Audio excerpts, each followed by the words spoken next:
Wait, has my mic been muted this entire time? Oh, jeez. Alright, there is the Malice Hermit one. That's embarrassing, but now I'm unmuted, and we're ready to play. Your Auntie Warlord can take out Malice Hermit. Okay. So we will not have raid. No. Okay, no raid for us.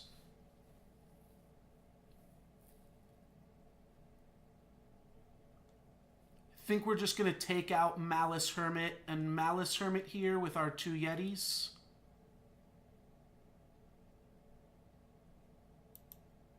Those are probably our best plays. Nope, I'm just an idiot. No, I'll never mute for tournaments. I might delay, but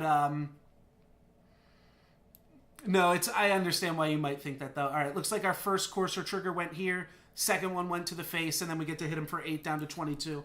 I was having some good commentary, too. That's unfortunate, but we'll make this the join-in part for YouTube. I'll do like a skip to this part of the tournament link so that you can hear my commentary for all of it. But no matter. All right, Stag's going to let my opponent gain 15 life. That is pretty solid in terms of giving him a shot in the game. And then we're both going to gain 4 health, which obviously favors him. Your Auntie Warlord can almost take this out, which I think means it's really tricky. Because the other thing that we can do, like, if either of our Cauldron Mystic triggers hit here, then we've cleared this.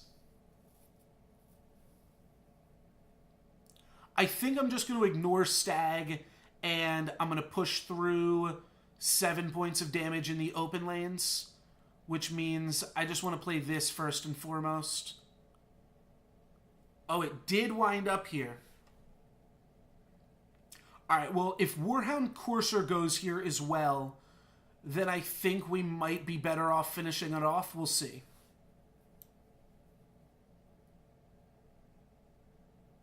So now I can finish it off just by playing a Warhound Raider. Could even just play a Patriarch, which will give us +2/+2 here. Oh, and it'll give us +2/+2 here? Alright. So now we might get punished a little bit if, like, the last trigger goes here. No, last trigger goes to the face. We hit them in the face for 9, down to 30. And we've got a Blitz main on the next turn, but that's it. All right, our next turn isn't looking super hot in terms of letting us get our raid triggers, but that turn was pretty reasonable. There were a lot of interesting ways those triggers could have gone. Oh, that's really bad for us. A big Malice Hermit is really bad. All right, well, now my opponent's going to block this. They're going to have a big creature laying around. This Warhound Courser is going to die. Very close to having raid, but very close is not close enough.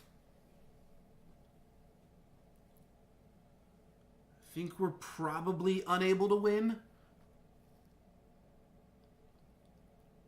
Trying to think of how we could possibly get this here.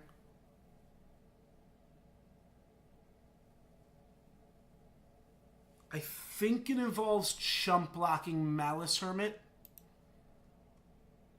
I can't be right, though. If we can hit my opponent with a Blitz main with raid next turn, we win. So my opponent's going to block Ator and then positive battle Blitz main. Which means if we can draw another Blitz main, it'll get aggressive. The problem is we also will need another aggressive creature. So we can maybe put an aggressive creature here and then put Blitz main 3 in lane 2 or in lane 5. Alright, let's try this out.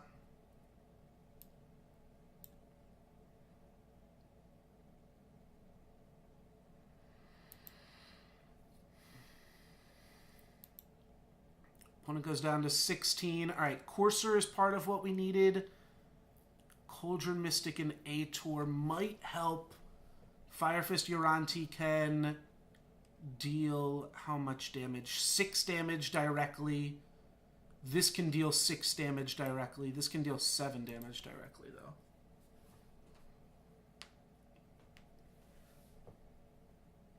Explicit. I mean, we have the technology, we just don't have the open lanes. A Cauldron Mystic could also get a pump here. Could even just be like Cauldron, Warhound, Courser in some weird conjunction. Could be 5 plus 3 plus 3 plus 2. 5 plus 3 plus 3 plus 2 is not lethal. Oh, but we have an additional 3. So that could actually be lethal. Alright, and what is my opponent's last play going to be here? 16 all.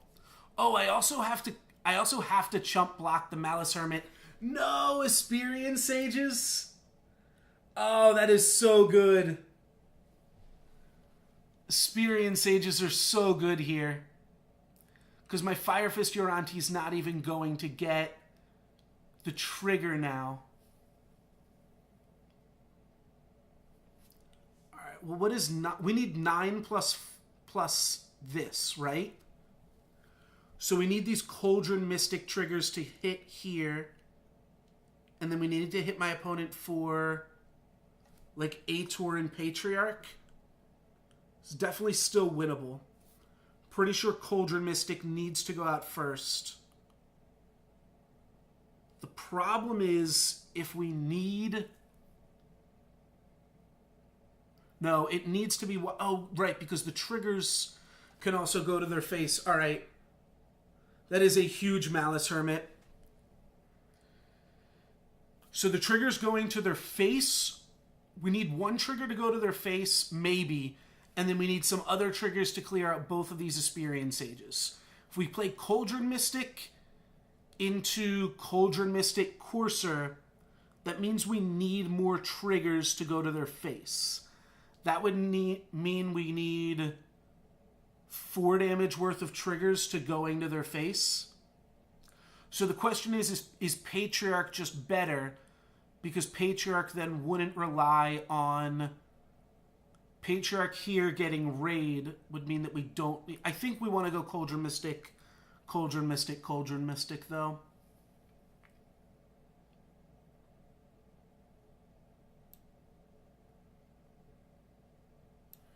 Yeah, I think this gives us the best odds here. Let's go Cauldron Mystic. That's not good.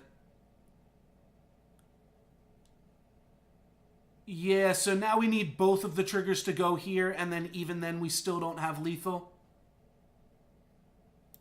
So can we survive another turn? We can't. Okay. Yeah, all the triggers just went to Malice Hermit. Oh well. That'll be GG on this game here. Yeah, forfeit match is fine. And will it immediately pair us up again? I'm not sure exactly how this works.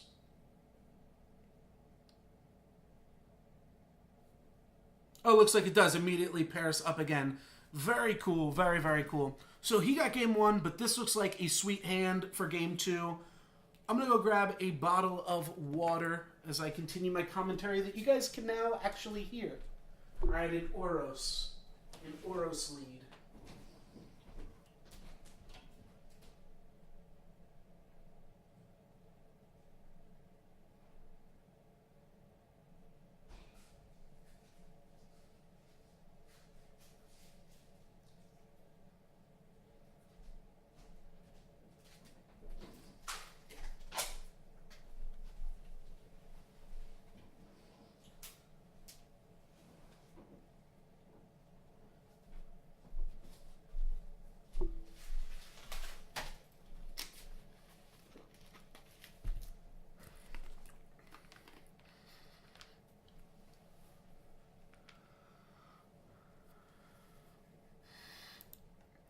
We can go Loros and then Ator. That's a pretty good setup.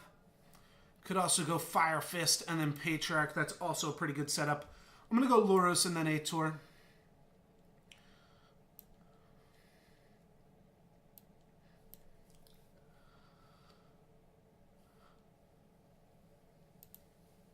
Alrighty, well this Loros can definitely flip if we want him to. Question is going to be, can we deal with this Oros? Probably not. That seems like it's going to be a tricky one. Wegu is going to punish Loros pretty hard here because we didn't get a Wirewood Patriarch. Well, that's a big Wegu. Alright, don't love this spot here. Man, feels like I'm already boned. I think I just have to take out Oros here.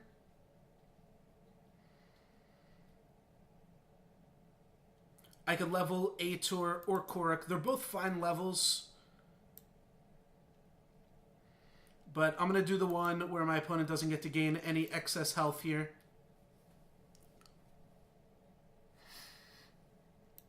This deck definitely has a little bit of trouble dealing with large creatures, with Umbric Lasher being our only real, like, removal spell of sorts. Though we can do a decent job at dealing some damage to this Wegu with our, like, if we go Cauldron Mystic, Uranti Warlord here.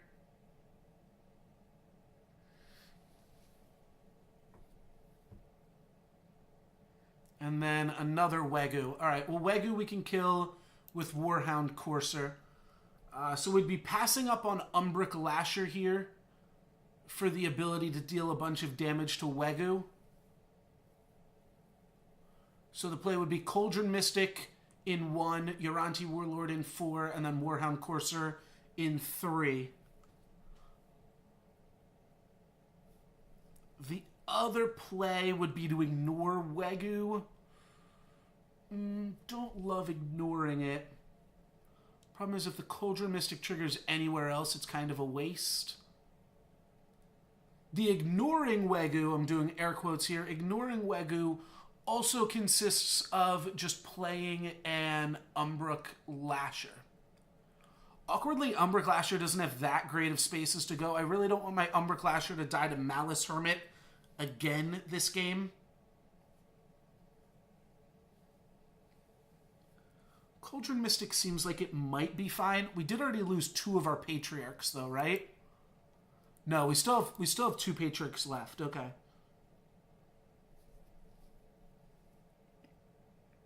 That's right. Yeah, we played Korok.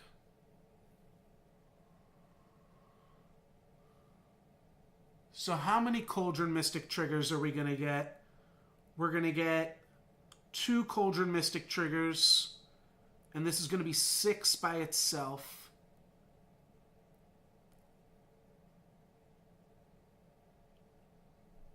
Even if both of the Cauldron Mystic triggers go on Wegu, it's a chump block.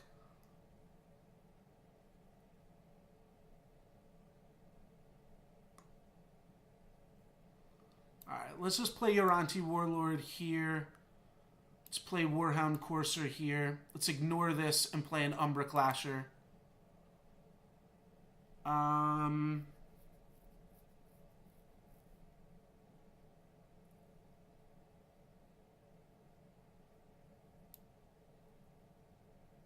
If we dodge, it's such a good Malice Hermit. If we block here, it puts the Wegu at risk, but that is such a good Malice Hermit. Alright, I'm going to play around Malice Hermit a little bit here. Maybe now we have a shot at taking out this Wegu.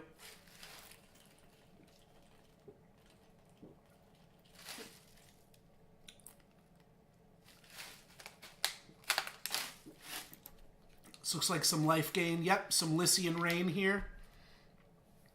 It's going to give them a huge Wegu and an equally large Wegu. So here's where Blitzmane can start dealing some damage. But we also kind of need to play Uranti Warlord again to at least knock off this Wegu. Yeah, this Wegu's going to be tough.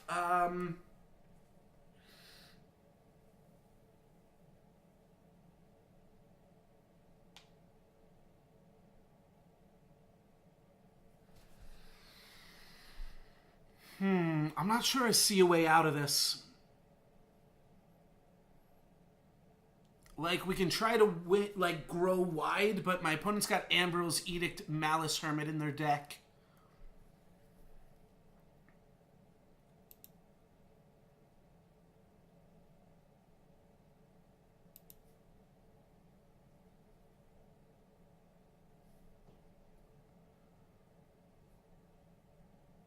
This seems not great.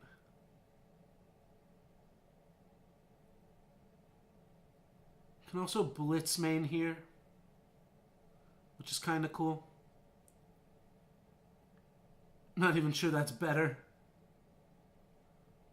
Maybe I could go Fire Fist Uranti Warlord. Alright, I'm down for that.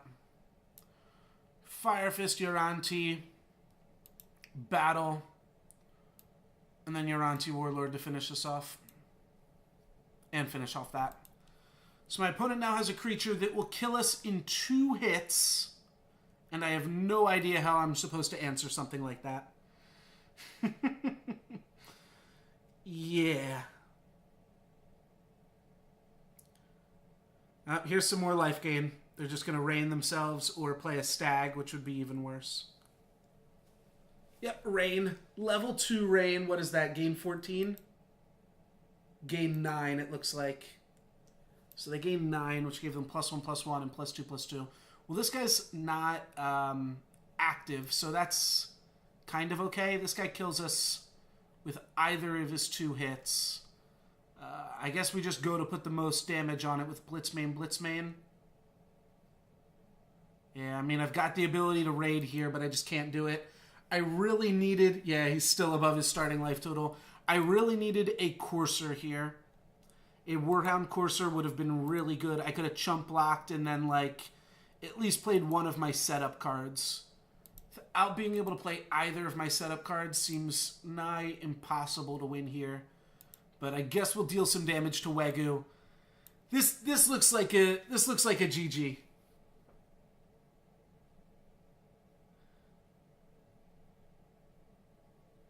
Ha! We got him down to 118, below his starting life total. Take that, Jabor. Alright, he goes back up to above his starting life total. And that is enough to turn on the other Wegu and finish us off here in the open lane. Killing us at 112. We can knock him down, or 126 I meant. We can knock him down to 123. But that'll be it for us here for round 1.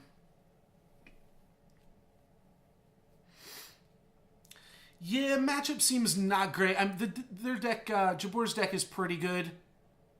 But, I don't know. I think I played... It's tough to say. There's a lot going on there.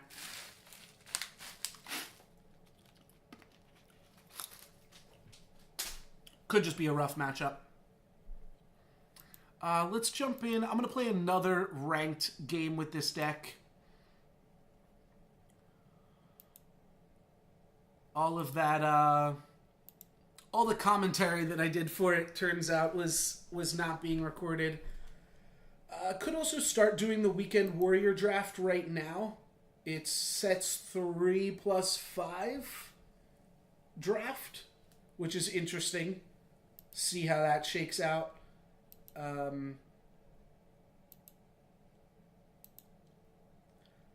Yeah, I guess I can jump in the draft pod here so we can at least figure out what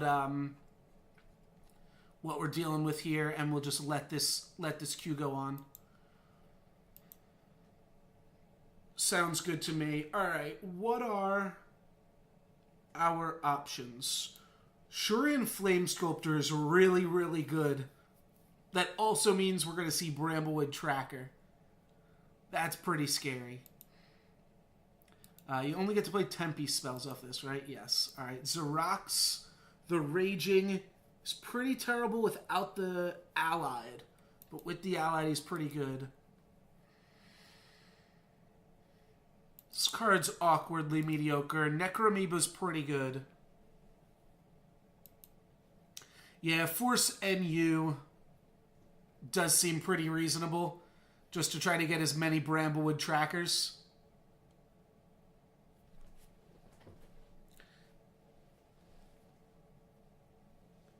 Yeah, I could definitely see that happening, Wigglewolf. That could be a reason to draft Oratech Explosives, just to mix it up a little bit. But Bramblewood Tracker is really, really fantastic.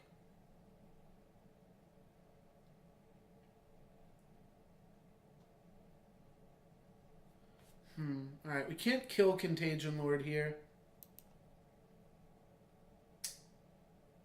So I think I might just set up an Umbra Clasher and hit my opponent for 3 with a Wirewood Patriarch.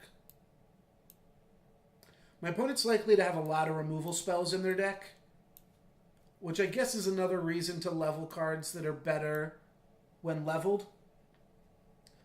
Yeah, I haven't played any games. I played my first game at the beginning of this stream.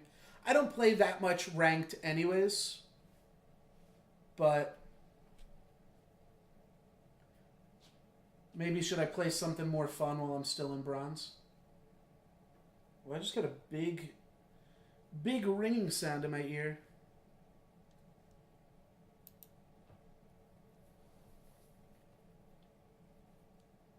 Here are the results after round 1. Still waiting on Draft Silver and Harja Valdar.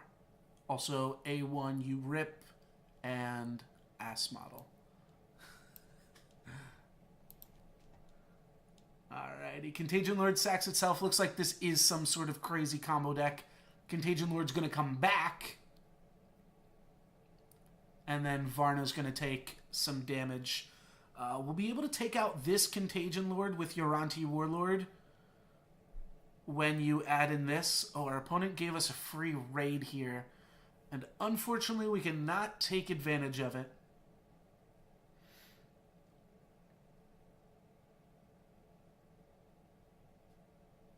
So what did I say I had to put here? Oh, just either of our Yetis can go here. Well, I kind of want to play an Ator too. I could play an Ator in lane 3. And then just go like this. Let's finish off this Contagion Lord and play an Ator. Opponent's going to have a lot of ways to give our guys -1/-1 as well. With the Soul Bind on Contagion Lord, bringing him some Contagion Fiends. So Wirewood Patriarchs are also pretty solid. We will also hopefully be able to get a Loros online next turn. That should be pretty good for us too.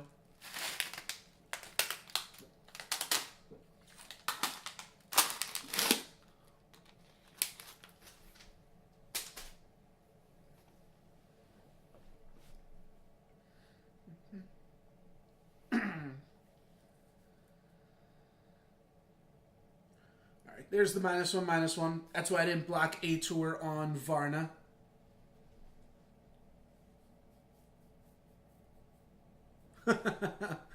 Yeah, of course, Draft is playing Burn. Don't think anybody else is streaming, but maybe some people are spectatable too.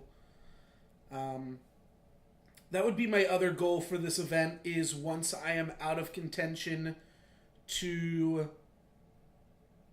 just stream some spectator mode, potentially.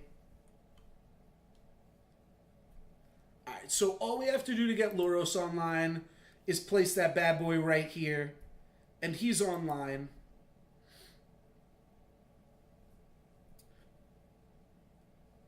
There's also some weird plays we could make with Loros and Fire Fist Uranti.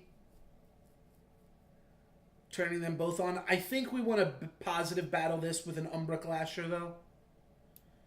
Yeah, that seems as good as anything else. So let's start with that. I could also put Loros here, and it will positive battle the Varna. I don't hate that. It'll happen on my turn, though. Because then I'd be putting the Courser open lane, is the idea.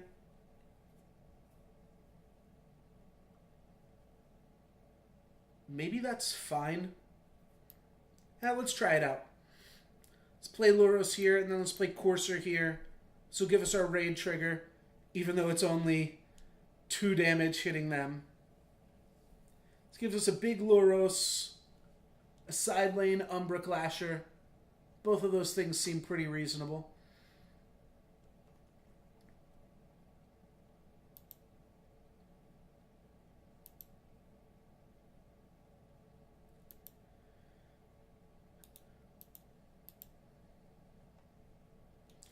People have to make their games spectatable. They do not. So it looks like we can spectate.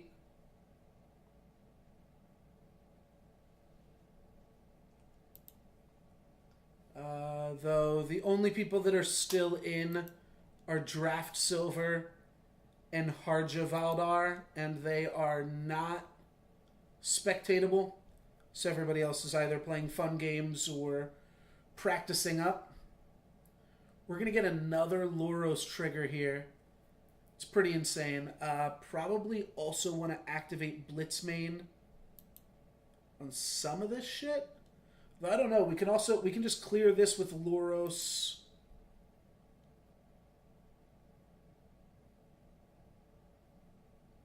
Or sorry, we can clear this with Blitzmane.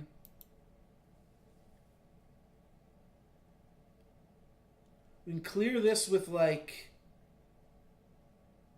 the Warhound Courser.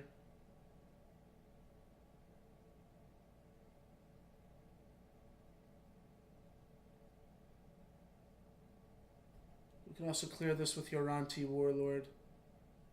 We probably want to kill this guy with Blitzmane. Which I think means we're just blocking this with Warhound Courser.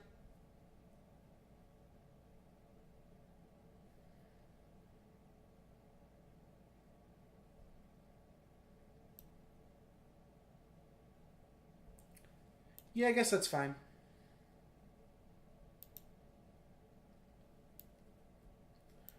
Finish this off and clear this, and then we get a big Loros.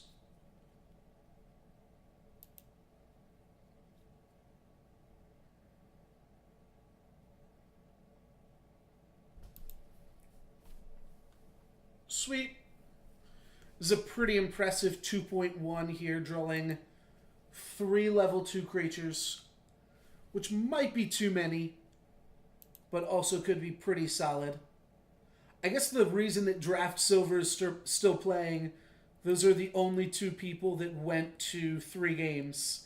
Everybody else got 2-0'd or lost 2-0.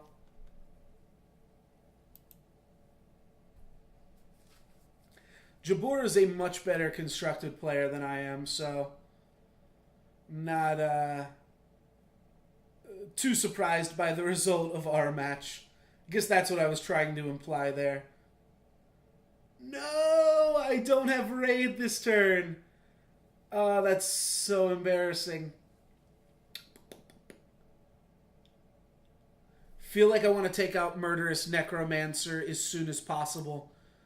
Let's just try to positive battle that with a Yoranti Warlord.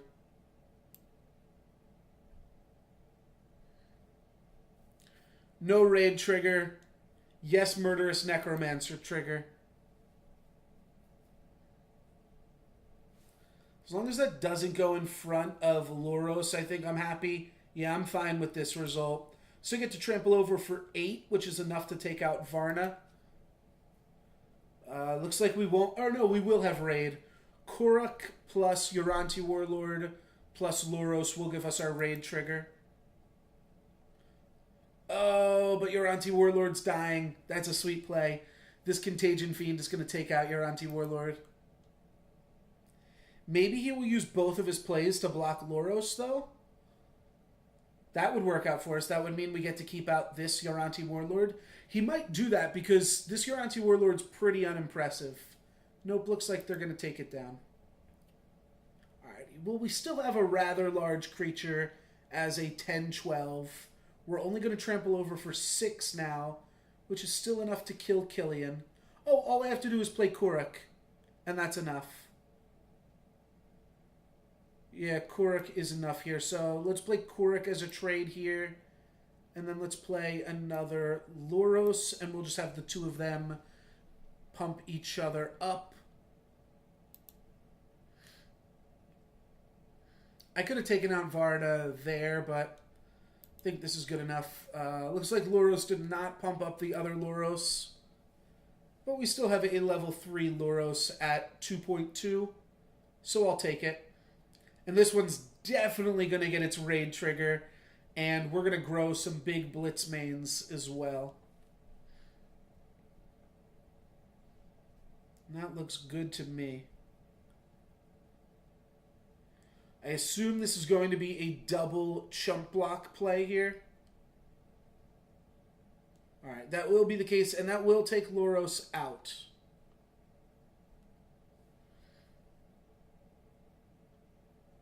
And on our turn here, we are going to play both of our blitzes, battle for 22. And then, do we have lethal? 8 plus 8? No, we don't have lethal. So let's just go like this.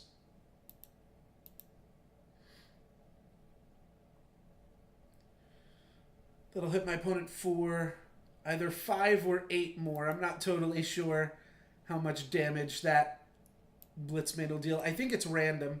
Alright.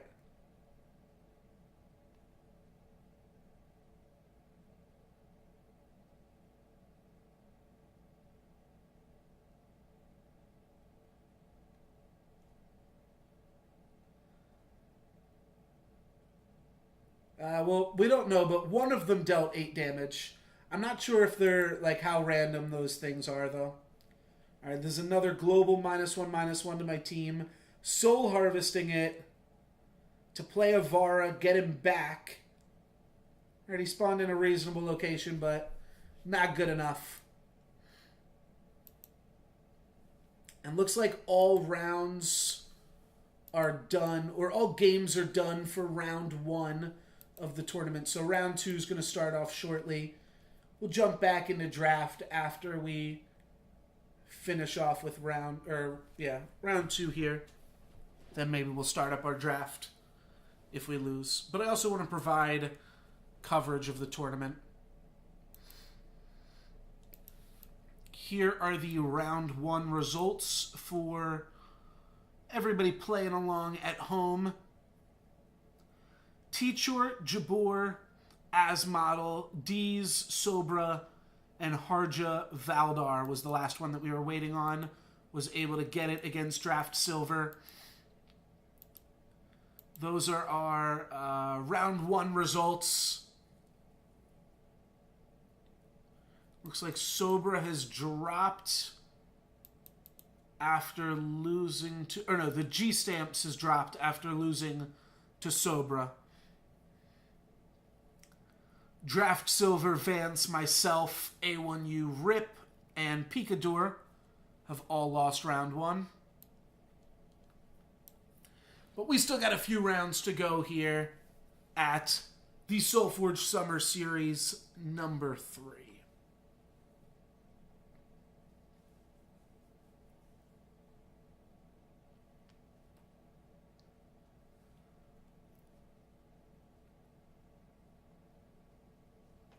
I was wondering, Wigglewolf, why, because it seemed like I'd explained some stuff, and then you'd ask me why I didn't do it. So it makes a lot of sense that, Oh, Bacon Poet, I just realized you were saying hi in my Twitch chat and not on Solforge Ladder. Good evening. Good to see you.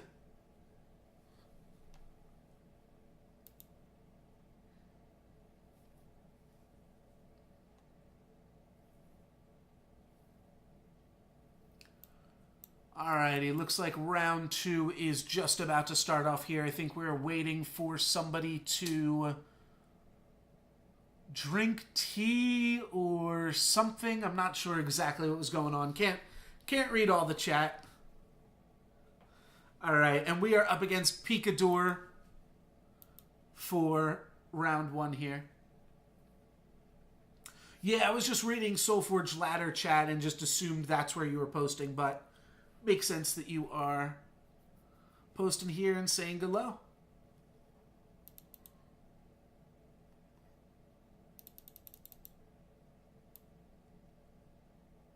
What do we want to do just as our first turn?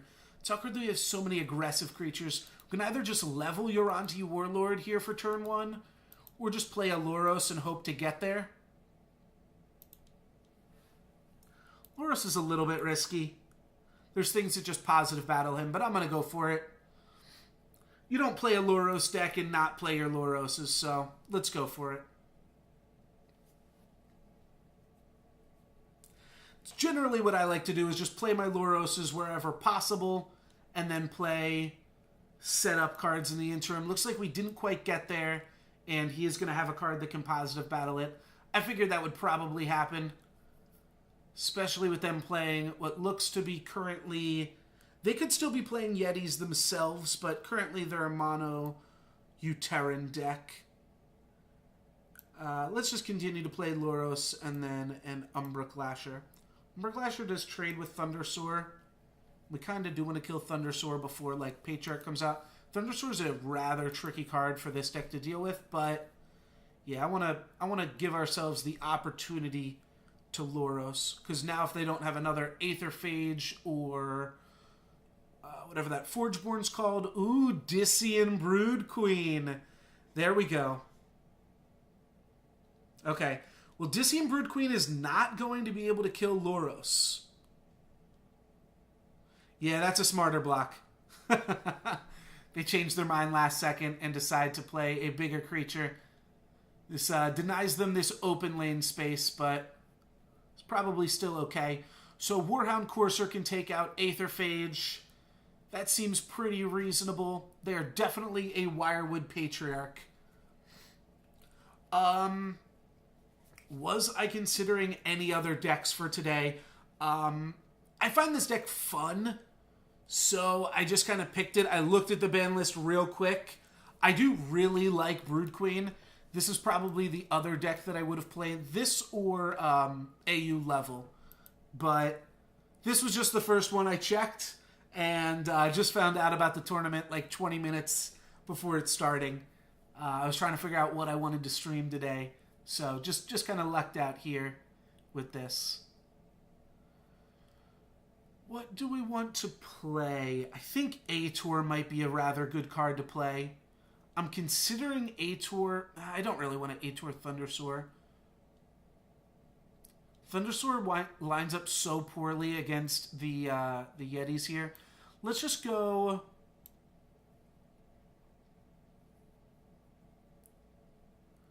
Let's just go Warhound Courser. The problem is, like, if I just play Warlord here, they're just going to sack the Shardplate Behemoth to kill Ator. So that definitely makes me less excited to use Ator. I think I might just Blitzbane then in that case. At which point we're doing like this, I guess. Yeah, if the plan's to Blitzbane, let's do like this.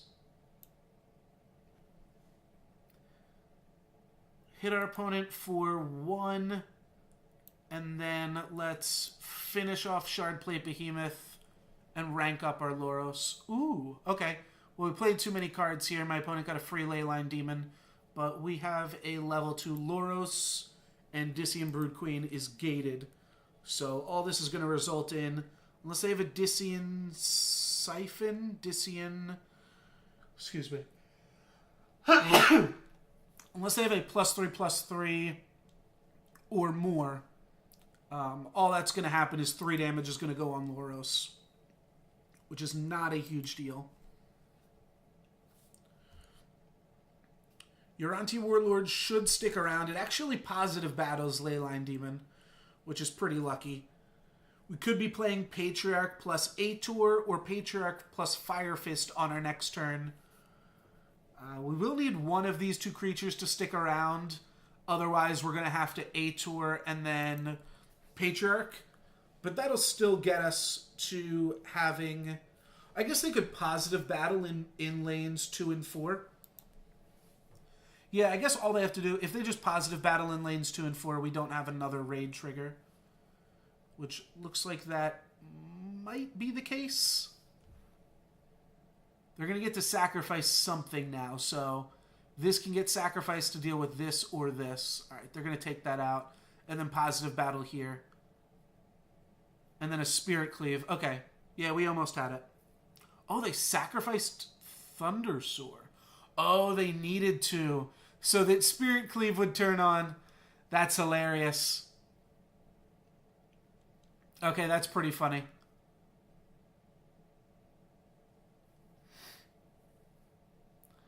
That is pretty funny. So now we have to think about just what do we want to level, Ator or Patriarch. I'm pretty sure I want one Ator leveled up here. So let's put damage on Ator because we know that Brood Queen's going to take that out. I could still play another Ator right now. But I could also just play a Patriarch. And I kind of like that too. Fuck it. Let's go Ator. It's hard gated, so there's a considerable reason to make that play. That's pretty funny. I didn't realize we were going to make them sacrifice their own Thundersoar. That is pretty good. Alright, if one of my 3 creatures can stick around... There goes that one. That was the most obvious play, though, for my opponent. That probably means this Ator is going to stick around another second. Looks like it will. Is my opponent going to cannibalize our open lanes? They will. Alright, well played, but we will still have 3 aggressive creatures with Ator, Courser, and Korok. Just have to figure out how we want to line these cards up now.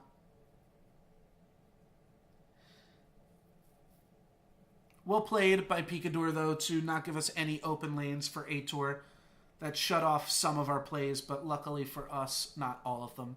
This Loros is going to go in front of this Dissian Brood Queen for sure. And then Korok will probably just positive battle Patriarch.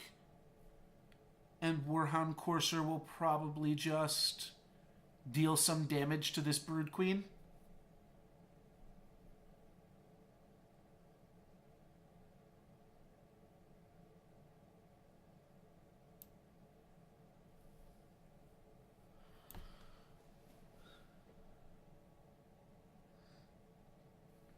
Yeah, this seems fine.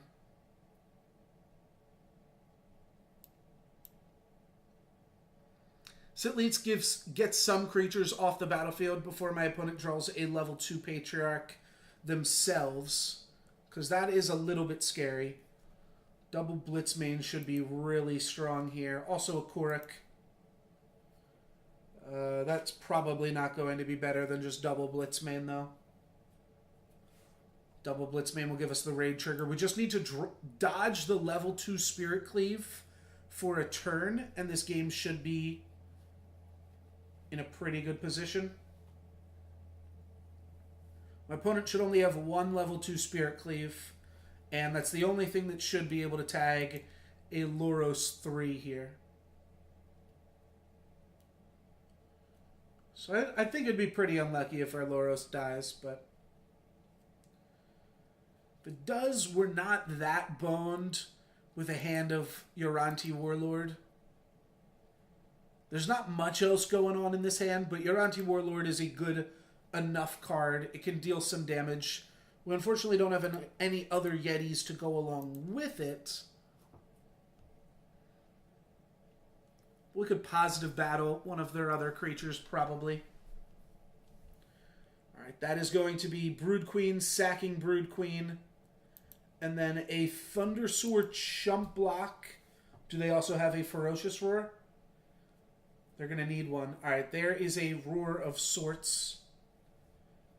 It's going to give them a... Is that a full answer to this?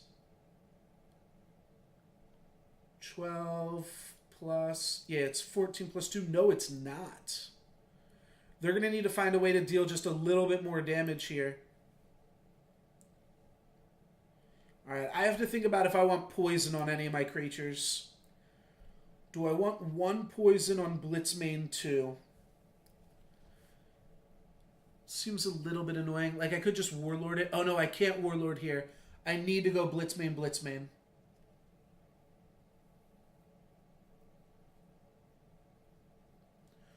Level 2 Shard Plate would be good, but it would still let me get my raid triggers. Which the raid triggers, that's pretty important. To figure out if I want any damage on my Blitzmane 2, though. Like, pretty sure Blitzmane 1's going to go here. That seems like kind of a no-brainer. But I might just want to put Blitzmane 2 in the side lane. I could put it in the side lane. I could put it... I think I'm going to move this Blitzmane over and kill the Broodfang. So let's open lane this Blitzmane. This dies to any Yetis. All right, let's do this. Let's battle. And then let's... Oh, that was wrong. Shoot. Okay. That was wrong. I should have put the first Blitzmane over here and then moved it over. I don't know what I was thinking. We have 3 creatures. There's the Spirit Cleave. So there goes that. And then Wirewood Patriarch's going to come in, offer some buffs. It's not super threatening. Blitzmane can take out Broodfang. This Blitzmane can take out this Patriarch. And then, like, Korik will just trade here. Yeah, that was definitely a decent mistake, though.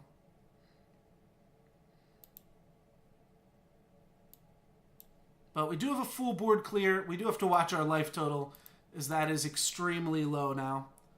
But we've got control of the battlefield, at the very least.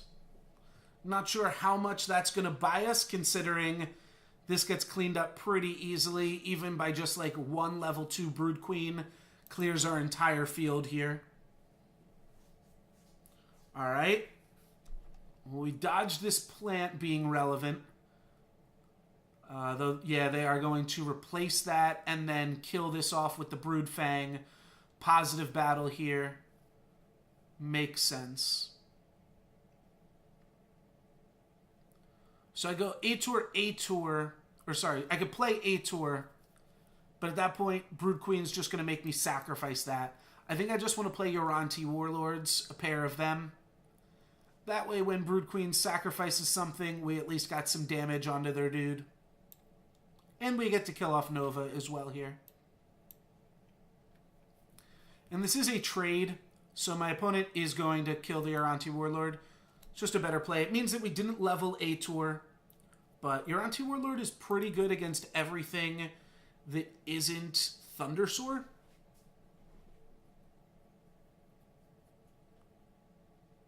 So that part's reasonable. All right, Nova. And then the Seedling is going to sacrifice to kill this Uranti Warlord here. I might just attack them with Rageborn Hellion. Not sure. Alright, an open lane Aetherphage. Yeah, we get to make a decently big Rageborn Hellion. It's not that impressive, but I don't really have anything else I can do here. What is awkward is that's going to cannibalize a lot of our open lanes here. They didn't block because they didn't want me to draw Uranti Warlord. My other play, I guess, would just be to, like, play a creature in front of Nova. That doesn't seem as fun. Let's play a Rageborn Hellion and give it +2/+2 while hitting them for 7. I'm going to take 13 here, which is over a third of my life total. But I drew some Yetis, so we can clear up these guys.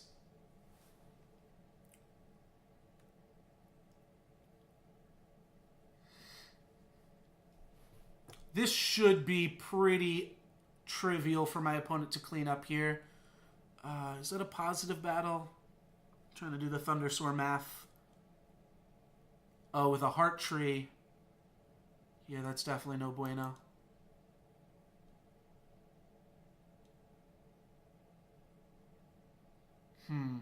Well, this is some weird math to do because my creature's going to keep growing. Right, no, my guy's only going to get +1/+1 this turn. We will be able to kill this Heart Tree.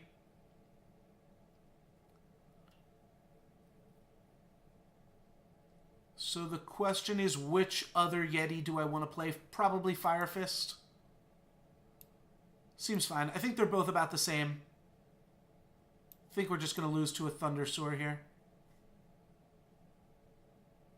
Yeah, with only one creature hitting...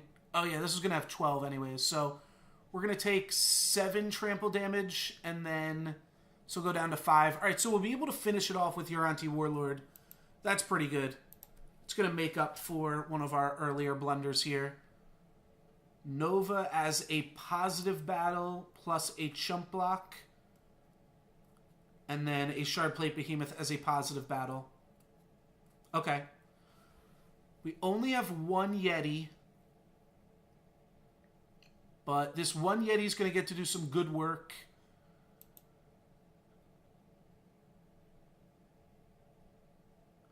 Blitzmane gets to become active. We just can't take that much more damage.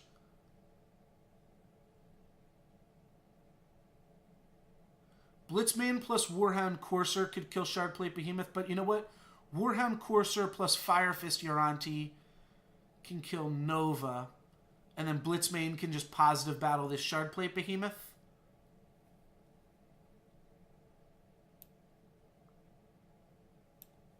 Alright, this looks fine. Kill that. Kill that. Hit my opponent for 10 down to 57. And then we'll get a positive battle here after we get this raid trigger to shrink this down to a 2/2.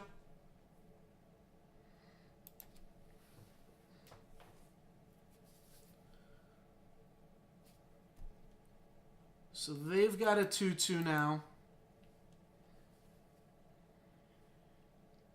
Oh, that's really good. That's really, really insane. Because not only is this a huge monster, but it also let their Shardplate Behemoth trade off here. That is super annoying. Okay, well, no matter. We will just have to use Luros to his fullest.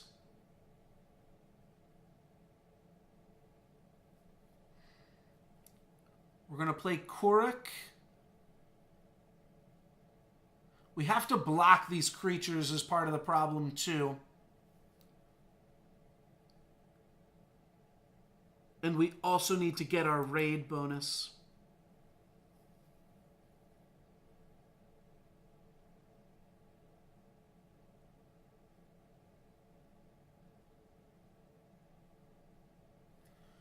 So if we just go like chump block, that's pretty terrible. I guess Luros has to go in front of Aetherphage. And we need to hope that they don't have a pump for Wirewood Patriarch. I mean, they're not super likely to have a pump. But I'm pretty sure I have to turn Luros online here.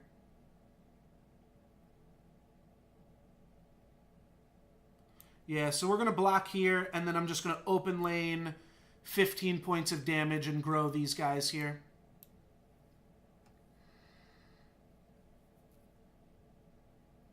Yeah, we need raid. I'm pretty sure we need to grab raid, take 14, and block here, Wigglewolf. Alright, a Uranti Warlord is great. We also have a Cauldron Mystic. And we've got a lot of other good stuff going on. So, this deck is not playing that many pumps. Typically, there's like a Disian, the +3/+3, -3/-3, and then like a Lycian Shard. Ooh, okay, Spirit Cleave. That's good for us, I think. And Disian Brood Queen, meaning... Oh, Disian Brood Queen's going to have to chump block even, too. Okay, that's quite fantastic. Let's do a quick check for lethal before we do anything else. 12 plus 10 is 22. This would be 35. But I don't have any ways to deal any additional damage then. 35.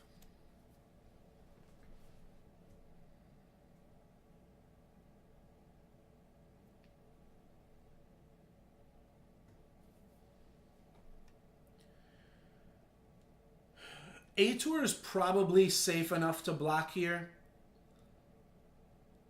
They would need a level 3 kill spell on this. I mean, I'm hesitant to let my opponent keep any creatures around, but Spirit Cleave is going to use, meaning Uranti Warlord will protect Ator. Did that make sense, what I just said? I think it did. So the only kill spells that my opponent has are Spirit Cleaves. Nothing can kill Ator if I put it here.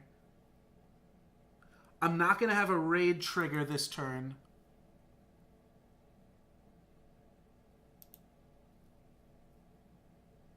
And I think Ator is enough better than Uranti Warlord that I'm fine leaving a Brood Queen out. Means that they have a somewhat easier way to deal with this, but we're actually going to be losing Loros, so I kind of need another big setup card. Alright. Let's positive battle the Brood Queen here, and then kill this off with our Uranti Warlord. I think that's okay. I think that that's okay to do. Now we should have like a guaranteed lethal here. No, we're one short. We're one short of lethal with Loros plus Warlord. Okay. But my opponent also still has to deal with both of these monsters. I think we got it here on 3.1. I mean, we had a disgusting... Oh, no, that was 4.1. Never mind.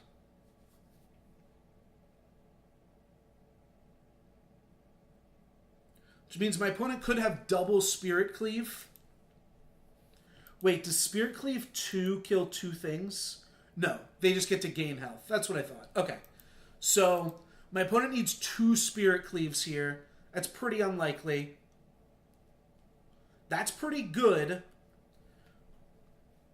But maybe now we can catch them off guard and Uranti Warlord can just, like, blow up all their plants. They're going to have a rather large Nova here, potentially, too. No, they're going to have to block... Okay, they're going to open lane so that I can't... Right, no, that makes a lot of sense.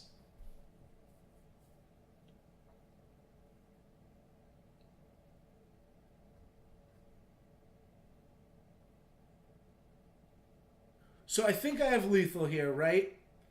All I need to do is use Uranti Warlord to kill this, and then if I play anything, I'll be able to kill them. Right? Oh, all I have to do is play Uranti Warlord and I have lethal. Okay. Easy enough. Uranti Warlord, and then we hit them for 27 with our open lane creatures. Yes, Bacon Poet, I did get an affiliate, so I am a Twitch affiliate, rather. So I can take bits, donations, and also, what is it? I think it's like this. Yeah, if you type NoLucksGiven with a capital S, I do have an emote as well. It's not that fancy of an emote for right now, but I think it's a good starting one to use my icon as an emote there. Umbric Lasher or Ator? What is the better leadoff?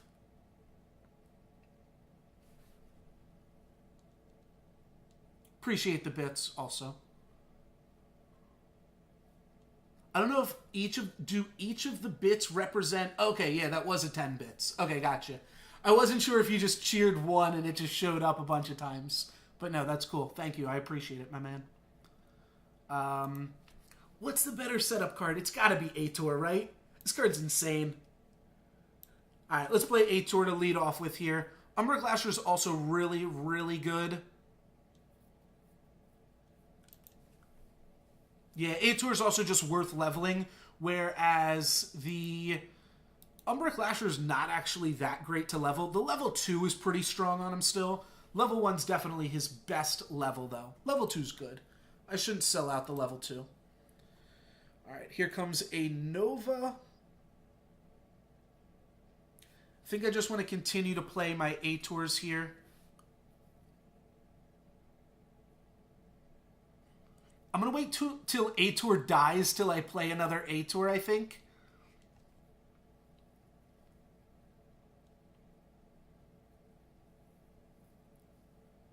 Yeah, let's kill off our Ator. And then Uranti Warlord can either deal some damage to Shard Plate, or we can just kill off this Seedling, or we can deal 3 damage to Nova.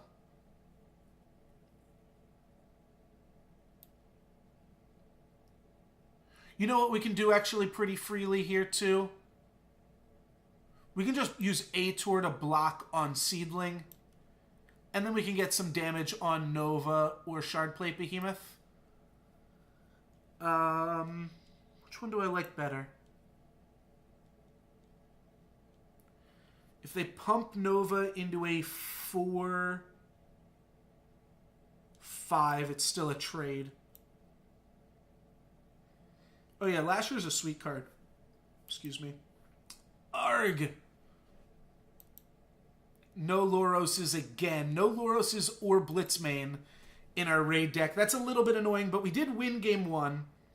Ooh, that's a really good start. If they have another Patriarch, that could be brutal.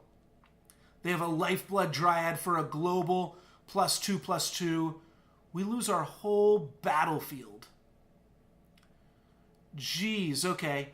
So now I can go Uranti Warlord, Wirewood Patriarch, which will clear off Nova and Shardplate Behemoth. Or I can go Uranti Warlord Ator, and the Ator can go either open lane or in front of Lifeblood Dryad. That was the risk with leaving a plant on the battlefield for sure. I think I just like Uranti Warlord, Wirewood Patriarch. That seems good enough. We've leveled 2 Patriarchs, and Wirewood Patriarch is no slouch either. Oh, very sweet, Bacon Poet.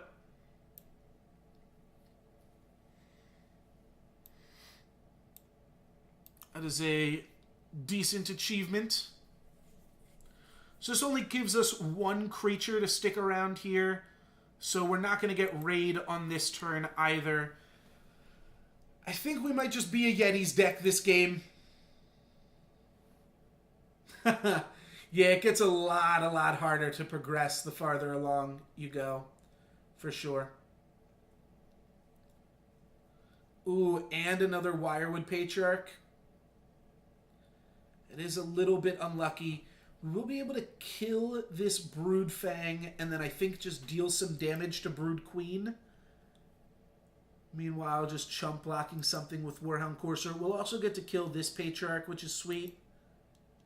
So this isn't like the absolute worst for us. But definitely we're lacking a little bit right now. I don't know. 9 health seems like it's already a lot of health. The only things that we have at 8 are level 2 Blitzmanes. Though 8 could also be 5 because we could hit it with Fire Fist. At which point we have a few more 5s.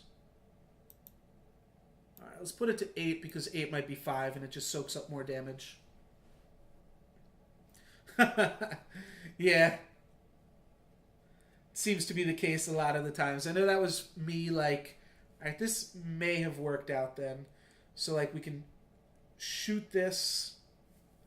This is already a positive battle. Oh, we also have Patriarch for the level up. Alright, they are going to sacrifice their Brood Queen into Uranti Warlord. These two will trade here. This Wirewood Patriarch's going to get to live a little bit longer here. And this Thundersword is going to be a little bit annoying, but we're pretty much just going to ignore it. This will be a positive battle, so that's nice. Rumblestone's sweet. Yeah, let's just play Fire Fist Yoranti here. It's going to take a little bit of damage, which I don't love. But it'll mean we don't have to deal with this Brood Queen at all.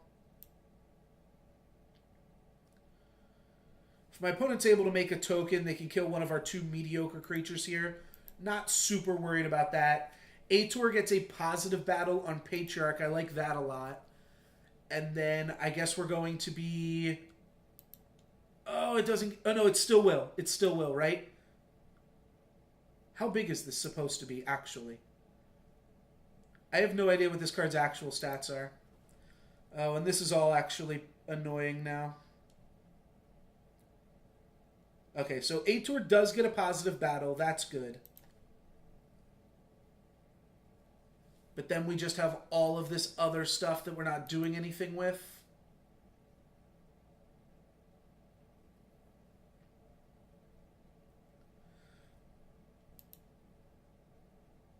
I can get Raid, but I can't... Oh, no, I can kill the Heart Tree. Okay. Alright, so Blitzmane's going to finish off the Heart Tree.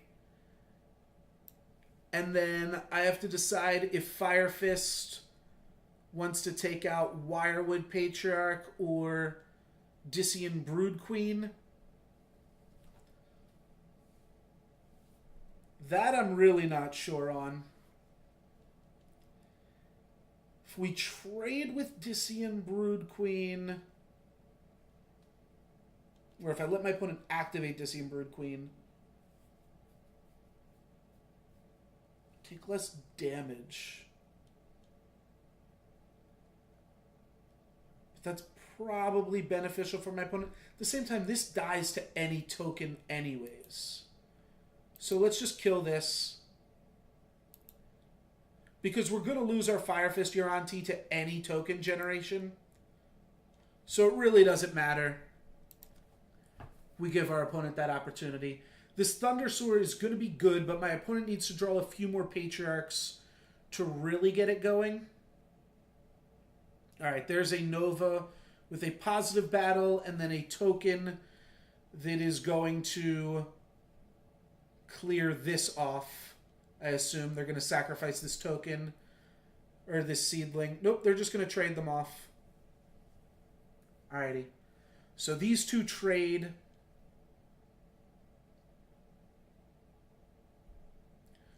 Raid doesn't seem super difficult here. I can raid with Umbric Lasher. And then I guess just play a Courser. Don't really want to make the Thunder Sword any bigger. This is now out of Patriarch range, so I guess that's okay. We're also playing no... If we play all aggressive creatures, we have no setup for the following turn. I think we just lose this game as a result of never drawing a single Luros ever.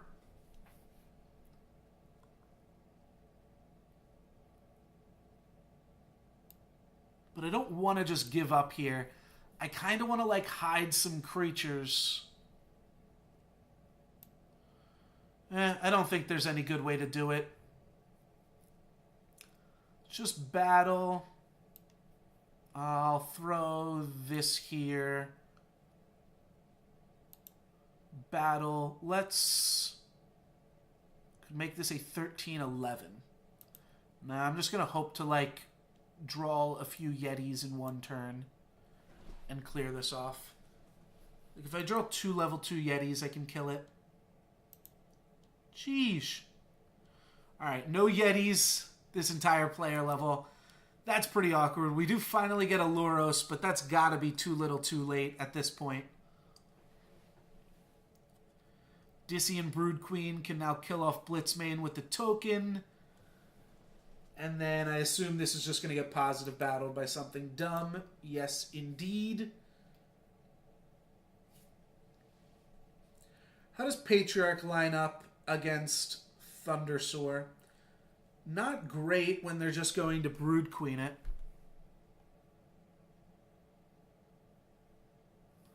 So I probably want to go Korok or Blitzmane on Dissy and Brood Queen. Korok is a positive battle, but will deal less damage. Blitzmane's a trade. Let's go for the less damage, but positive battle. Because my opponent also has to deal with this Wirewood Patriarch, so maybe that'll buy us something. All right, Yetis. Let's see some Yetis. No.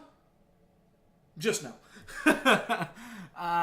So now we're at a point where finally we can deal with this Thundersoar. Do we want to? I'm not sure.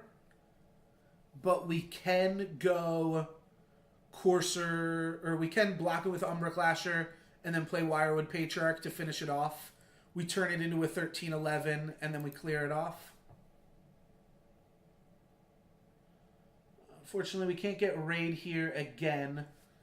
I guess Wirework Patriarch will trade with this. So I think we have to be content with the trade. We do also get a positive battle here on Shardplate Behemoth. This is a trade, right? How much damage do I take off this trade? It's 9 and then 14. I'm going to take like 13 damage here. 13 damage might be okay. Setting up a big Lasher. Does a Courser want to block or battle this as a 6/6?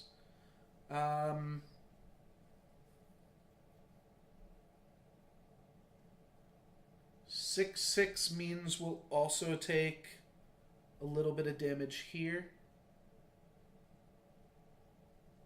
Would I rather just take 2? Then what are my outs to it? A level 3 Ator.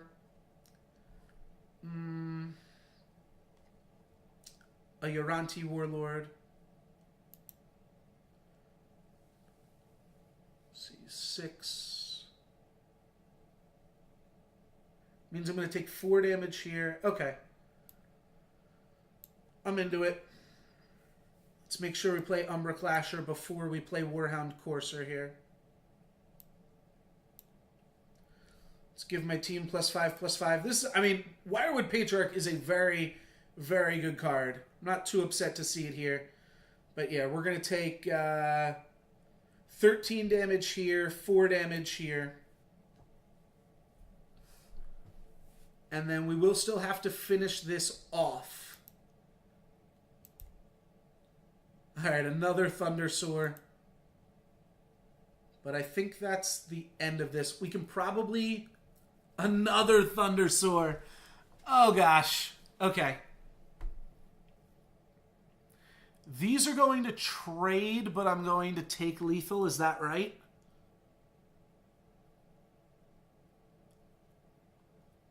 And then what else do we have?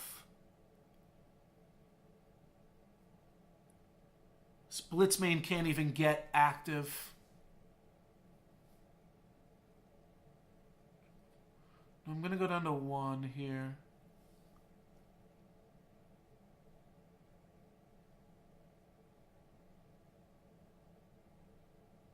Yeah, this is super annoying too.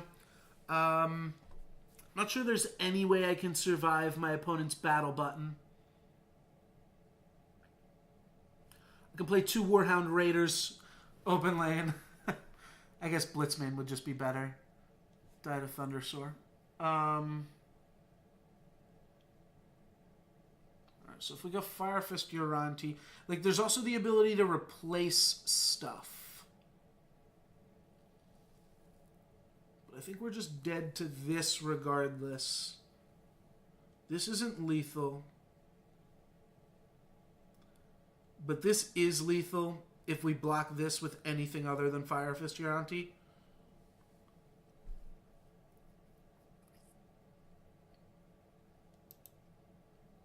I'd have to go like this.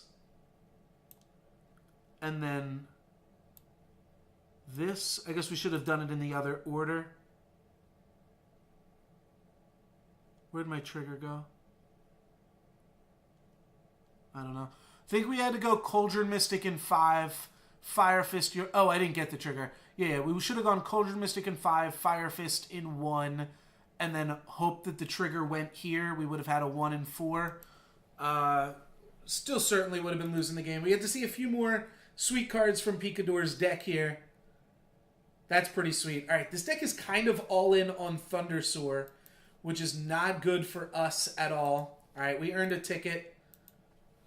Let's get in here for game 3 against Picador and see if we can draw any Luroses. Well, there's one, but there is a Brood Queen to start things off. Yeah, I think we just play 2 Luroses here. We could also play a Luros and an Ator.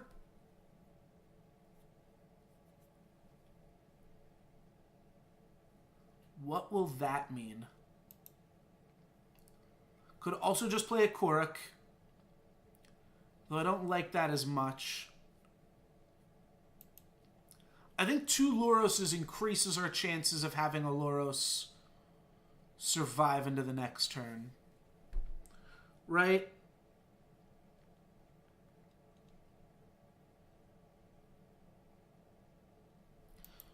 Yeah, I don't love missing on Ator here. We have a few aggressive cards already too, but all you need to do is draw the Warhound Coursers once, and you're kind of in an insane position. Let's block here and here.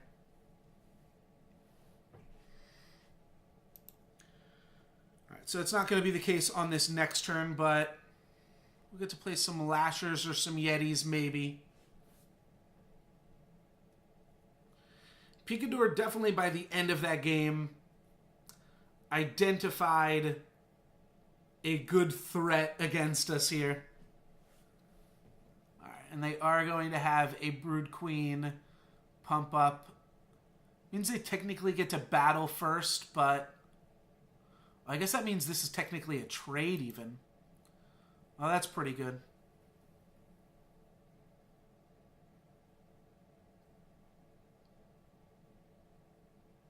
So I think I just want to play as many Yetis as I can now.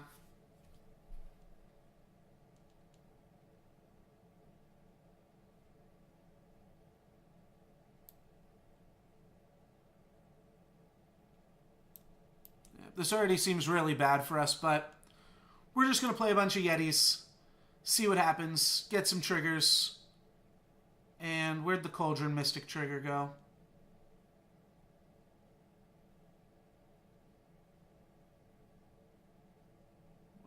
Oh, the other Cauldron Mystic trigger went here. Okay. So we're at least, like, representing damage on both of the Brood Queens. Spirit Cleave. Not sure they needed to Spirit Cleave here, but I guess that means we're going to see a Dryad and a Thundersoar. Oh, never mind. They can only play one additional card. Alright. They just don't want to sacrifice anything. That works, too.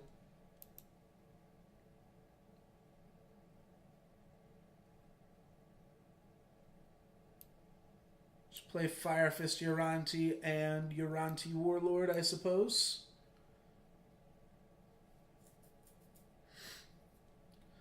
There's a trade here regardless. Drew both of our Luroses on 1.1, but we leveled both of them, which will hopefully help us a little bit.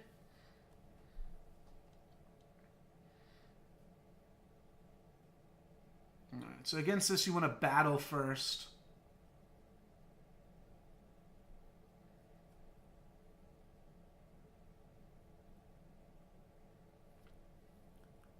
What else do we want to do? If we battle first, this is still a trade, so this is fine.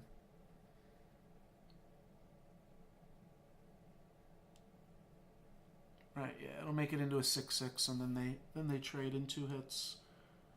Umberclasher could go here in front of Thundersoar. I mean, it's a pretty annoying Thundersoar. Umberclasher could also just go open lane. I think I like that a little bit more.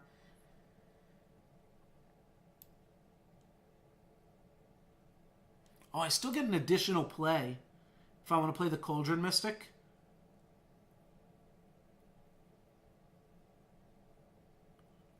I'm kind of boned if we get a trigger here. But I'll recalculate if that happens. I think it's worth going for.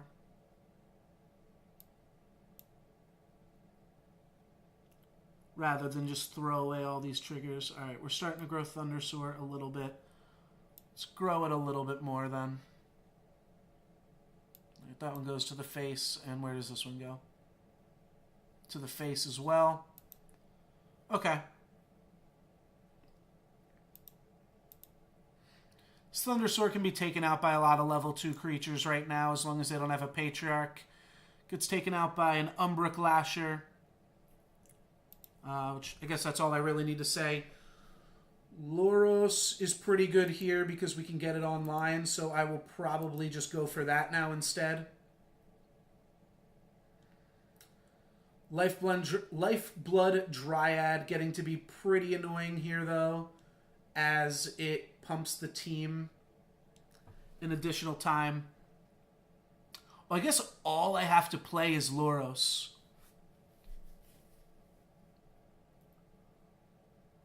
Loros by itself. If I can get a trigger here, that is so good.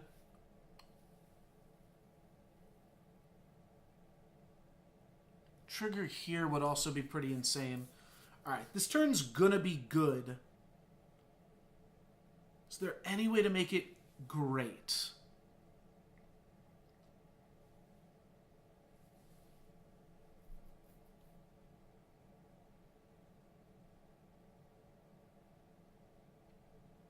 We're also going to be putting damage on the leveled up Loros unless we put it here. But if we put it here, no, we'll still be fine because we have Warhound Courser. I kind of want to put Warhound Courser in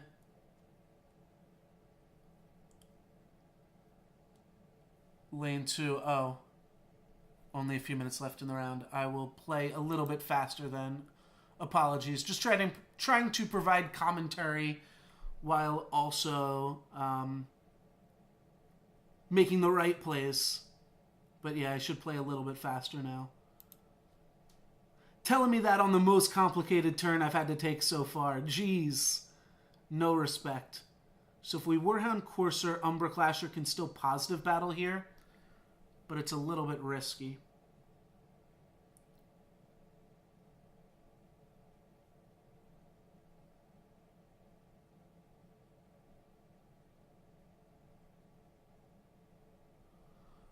What this Warhound Courser turns into is, like, so important. Or, I'm sorry, where this Cauldron Mystic trigger goes. So important. Alright, it goes in an irrelevant spot. But this gives us one more trigger. Where's that going to go? There?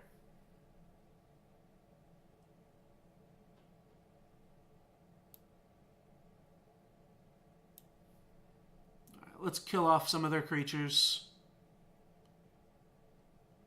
Give them a rather large Thundersoar here, but it still dies to Yetis.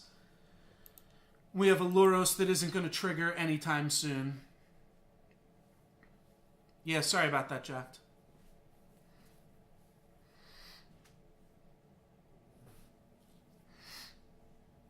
You said that on maybe my most complicated turn. But, yeah, just going to 3 games and thinking out some of my plays here does obviously add some time into it all. Alright, and a Heart Tree. That's pretty annoying again. I definitely want to take out this Heart Tree. I also get to take out this Cauldron Mystic. Or take out this Thundersoar. But I'm going to lose Cauldron Mystic to do it.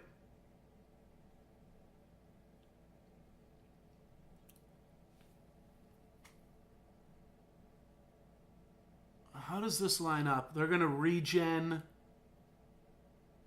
Right, this is going to be a trade in 3, and we're going to take a bunch of damage from it.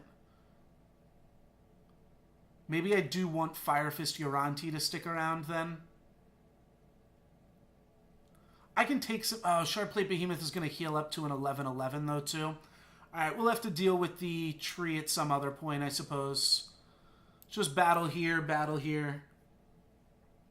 We're going to take some damage off Thundersoar. We're going to take a bunch of damage off this Thundersoar.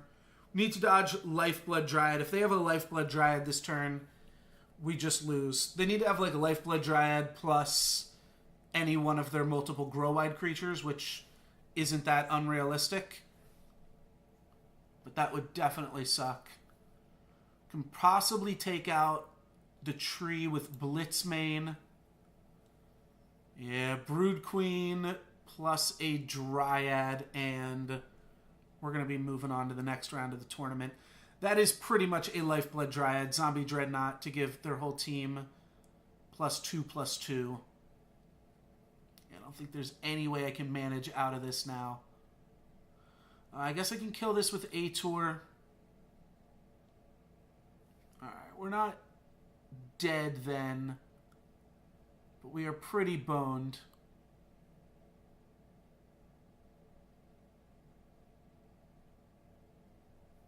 And I have no way to trigger Raid and also kill Thundersoar. I mean, that's not entirely true, but I'll lose Blitzmane to Heart Tree. So we need to go like this and this. And then probably this.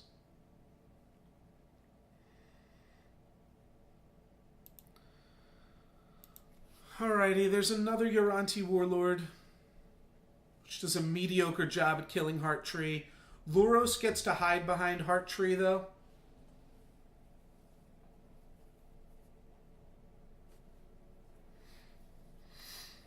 And another Thundersoar. That's unfortunate. And a Patriarch even to pump up this Heart Tree. Uranti Warlord gets to kill off Brood Queen. And then what are we doing? Just Warhound Coursering open lane and Luros in front of Heart Tree? Sure. We could also put no damage on Warlord. It seems irrelevant at this point. Is his entire deck altered other than this Heart Tree? That's pretty sweet.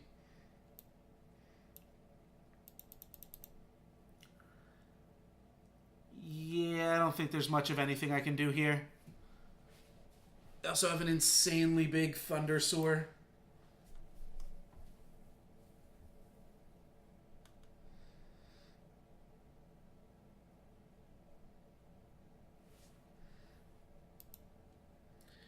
Yeah, this is it. We can, I guess just for the sake of the tournament, let's go hit that concede button so that everybody else... I mean, we're dead in like 2 turns here anyways, don't get me wrong. But this way, everybody else will be able to continue along there. Should probably drop top 4, right?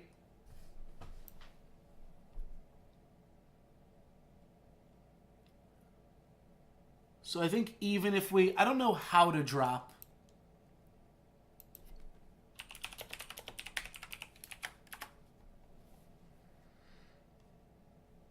Oh, drop from tournament. Okay, right up at the top there.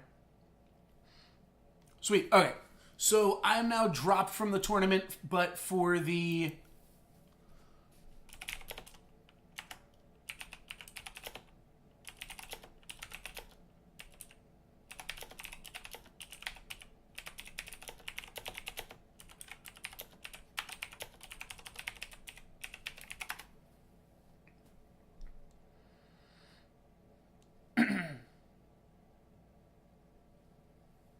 Alrighty, round 3 is about to start now. Yes, I found the big drop button, Kaleri, thank you. And I'm not sure if spectate mode is something people still have to turn on, but I will try to spectate some games here.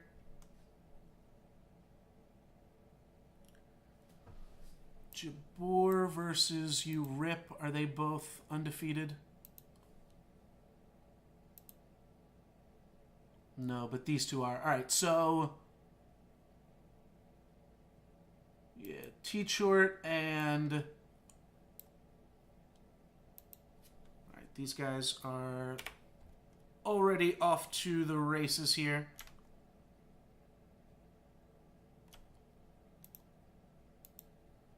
All right, let's get that music out of here. And I just went back to the very last song.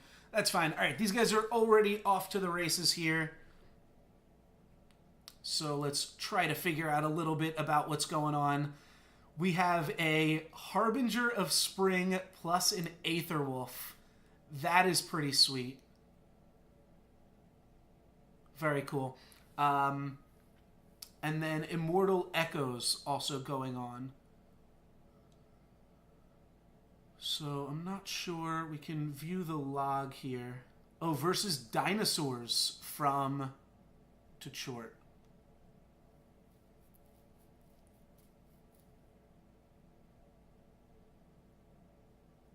Not sure why Immortal Echoes is always on the top. Oh, maybe these wolves were created as a result of some echoes here. I'm not sure. They're playing pretty fast for me to try to discern exactly what's going on. But the Harbinger of Spring was taken out with a Dendrify. We'll just pick up from right here rather than try to figure out exactly what has happened before this point.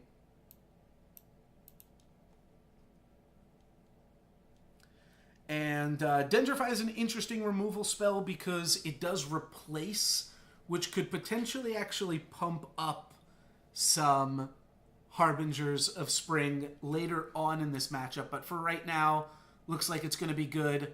Harj is just going to continue to make wolves and echo up. So looks like, yeah, this Immortal Echoes just keeps on coming out, but I don't actually see the cards that are getting created. Yeah, I know that Aetherwolves makes 2 Aetherwolves. I was trying to figure out where the Immortal Echoes creatures were at, because it didn't look like anything was getting created through Immortal Echoes. Like, still, these are the 2 wolves that should have been created off of Aetherwolves. I don't see what Immortal Echoes is made here, whether that's a display error or whatever. But I don't know what goo is exactly either. But looks like we have a Euterodon Rex, and then replacing that for a Brawn.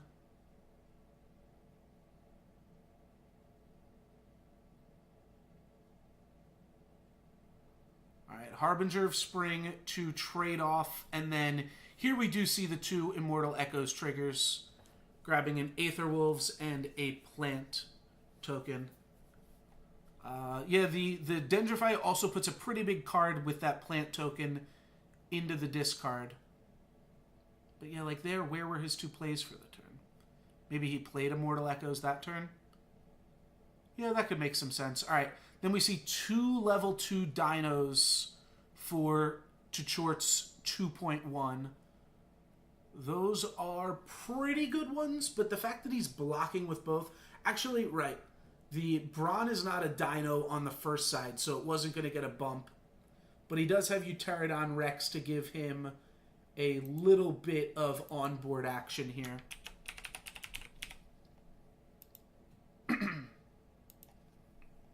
Alright, looks like now we're all at the same place.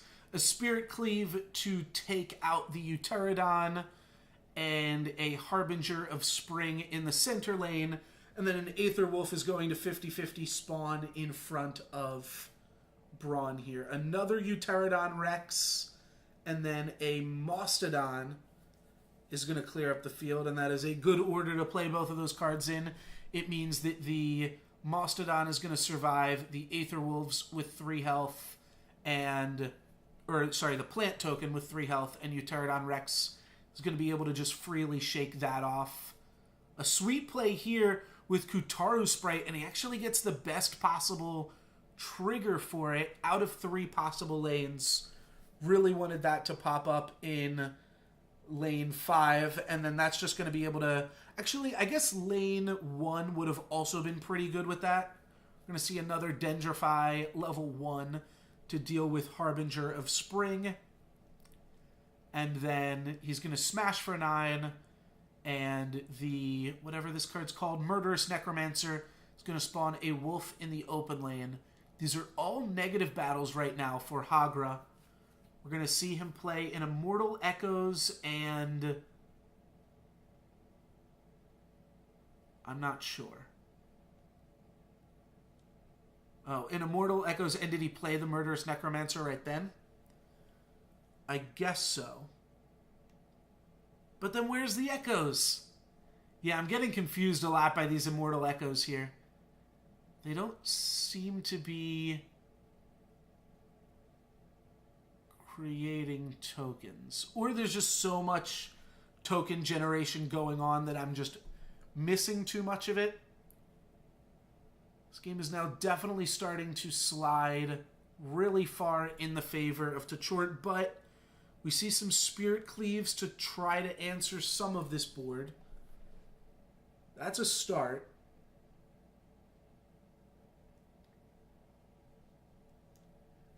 And we see a Utera.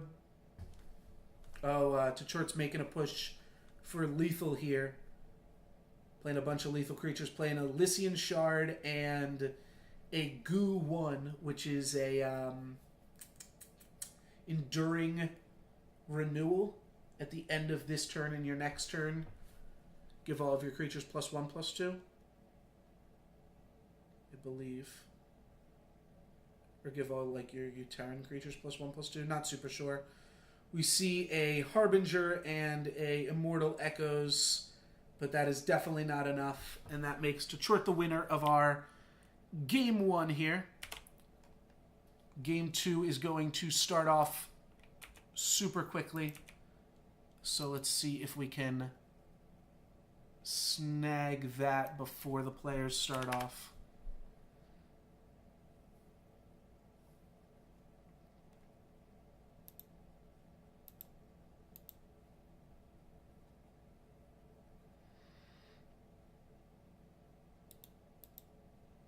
Alrighty, they're probably already in the game just like last time, but... Oh, I hit normal view. My fault. Let's full screen it. Nope, looks like we are... Okay, almost going to be able to catch the game from the beginning here. No, we missed a few turns. Ancestral Echoes. Yeah, I believe that's what Tchort played. Yeah, here it is. Oh, no. Enduring Vitality. Oh, okay. Yeah, this one makes a lot more sense. I get these ones mixed up in exactly what they do. But this is just overload.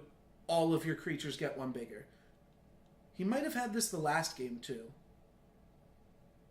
But, yeah. Alright, let's just pick it off from where we're at. Harger's got a huge battlefield.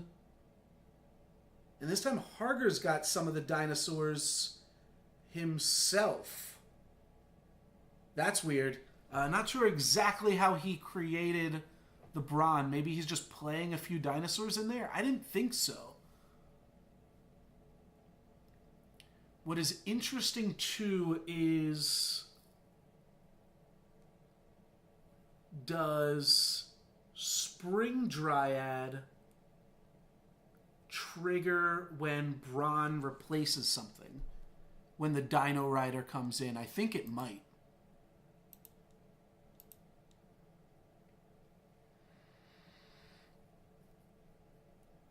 Yeah, okay. He just got him from Necromancer here. They're still going to be really good. Yeah, I was looking at Varna. Yeah, I missed the Necromancer there. That'll do it. Then play an 8/8 and another big dino here in the center lane.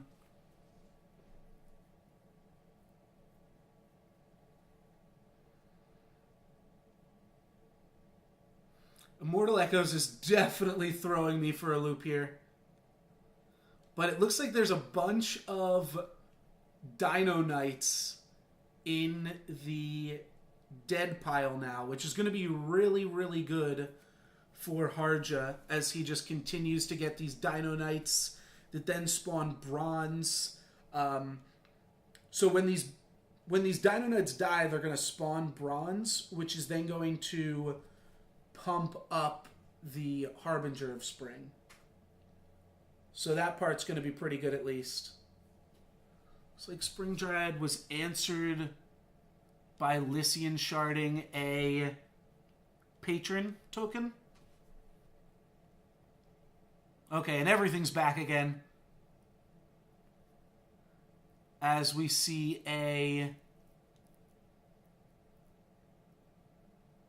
So Spring Dryad chump blocks, and then this brings Spring Dryad back. And then looks like this came off of a what do you call it?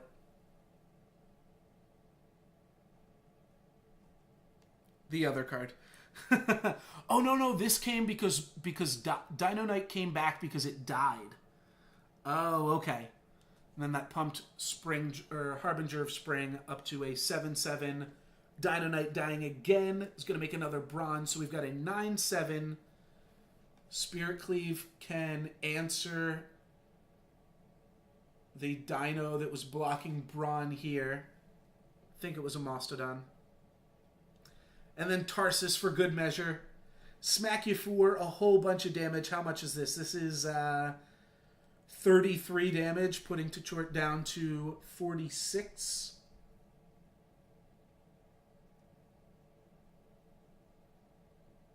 Yeah, Necromancer can spawn dead cards from your opponent's dead pile. Looks like Harga should be able to tie this one up. I won't count Tachorch out just yet. Alright, that's a pretty good clear. Mastodon with all of your team getting a little bit bigger here. But it's not going to kill off the Spring Dryad. He's going to positive battle the Brawn and trade with the Brawn.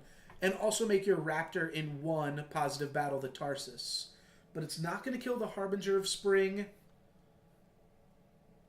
So Harga's going to be content with Harbinger of Spring as a positive battle, taking a decent amount of damage there, taking 8, right?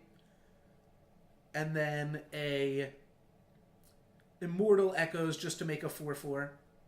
Alright, yeah, that had taken enough damage. But now this Pterodon Rex has taken a lot of damage. Alright, we see another Murderous Necromancer. That means we don't have too much to go by here.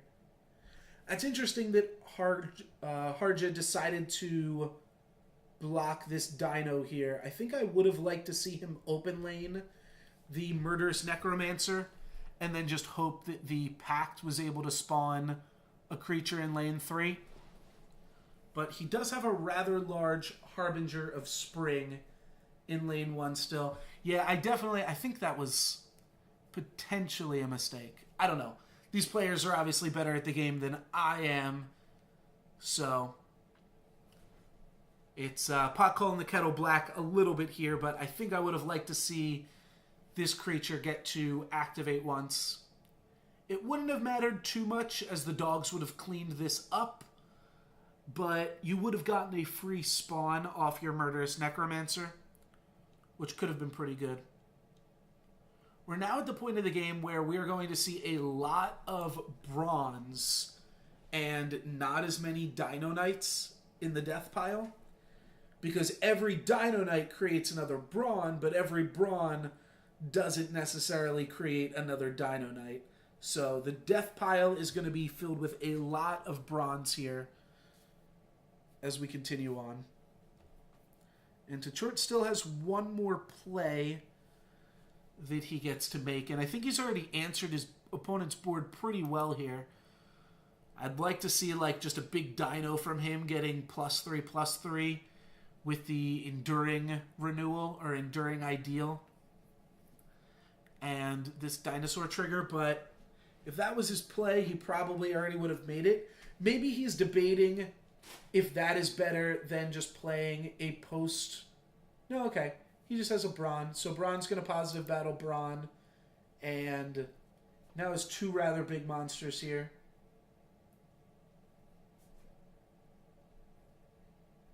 Alright, an Aether Wolf is going to come out. And Aether Wolf is able to trade in lane 4. And then Immortal Echoes is going to trigger and spawn another Brawn. Like you said, we're going to see a lot of Brawn spawns here. Ooh, a Patron 3 on 3.1. That is really, really powerful. The Mastodon is not super powerful, but pretty much anything he could have had at that point is going to be pretty strong. Harga goes for a Howl of Zith. Wait a minute. And a Stinging Invocation. We got to look at the life totals here, guys. Harga just put Tchort down to 5. I mean, Tchort's definitely going to be able to block this B. That's not a problem. And he shards up... What does he shard up? The level 2 dog to put some real pressure on Harja's life total. I think Tchort's going to get him. But 5 life total is really low. Does Harja have another Howl? That's pretty much what he needs right now, right? Another Howl. Okay, he moves the B over to block this 17. He could potentially clear off lanes 1 and 3, but just lane 2 by itself is going to be lethal. Yeah, he has to play Varna pre-combat or else he's dead. So that is going to be it for game 2. And that'll make Tchort the winner of this entire match as well. Let's see if anybody else is still streaming or still battling. Looks like Jabor and A1U Rip are still going at it. Jabor took us out of the tournament. Or didn't take us out, but he killed us at the very least. So we already know he is on Wegu life gain. Looks like this deck or this game is just getting started, and we are seeing potentially an Orbero or a Arborus Crypt Conjurer life gain deck from A1U Rip. Both of these players are going to want to gain life. The biggest difference is that A1U Rip's Oozes and Arboruses lose a little bit of steam once his life total drops too low, but he also is going to be playing a lot more sweet spells like Immortal Echoes. Jabor does have access to the Wrath spell in whatever that's called. I don't remember the name of it, but the Destroy All Creatures spell. So that means he is never quite out of the game.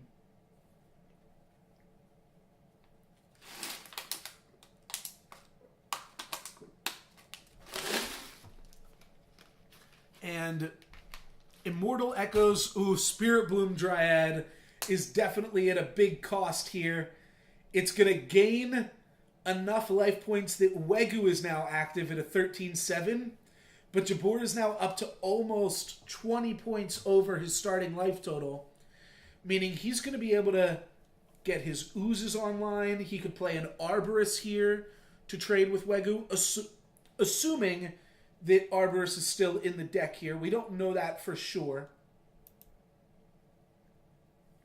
Crypt Conjurer is also not at its best when your opponent can gain life. All right, there's an Ooze to start to take out Wegu and to trade with one of these Spirit Bloom Dryads. And then what else do we have? A positive battle here. We're going to be leaving Wegu at 1 health. No, we're not. We're going to be taking it out with Tendrils of Twilight here. Okay, Tendrils of Twilight, I forgot about that. That is a very sweet card with Crypt Conjurer. A free spell that gives -1/-1, and then additional minuses if you also have a friendly Duskmaw opposing that creature. It's going to take out Wegu with relative ease, and then we are going to see a Dacian Ooze. Is that what this card's called? Dacian Ooze? I don't remember. But we're going to see that get spawned off of the Immortal Echoes. Here's the card. Ambriel's Edict is going to clean up the battlefield. And it's Uros versus Dacian Sludge. Spirit Cleave to take out Oros. The players are on rank 2 now, and then an Oros of his own. Spirit Cleave also gains you a shitload of life. And looks like A1U Rip has decided not to play any Wegus here on the first player level. We may have missed him play one Wegu like right before we turned on the game, but I don't think so. I think A1 has not played any Wegus because his life total was high when we got in the game, so he probably played some life game. All right, here's a Wegu battle and then a stag for a staggering +10/+10. But that is going to leave Oros as a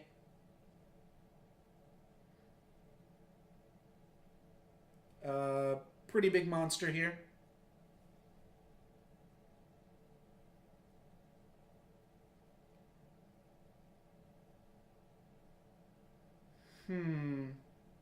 I might be calling it quits here after this round, but we'll at least see what this game has to offer, show off some of the decks, and hopefully we've spotlighted who eventually wins the tournament here. All right, an Oros for a positive battle, and a Dendrify. I missed what was Dendrified. Oh, a Crypt Conjurer. All right.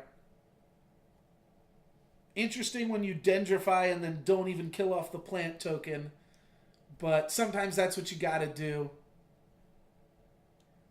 I don't know, my money's on A1U Rip here, especially with that Immortal Echoes 2 here. That is going to be a great late game card, and he's still at a whopping 161 now.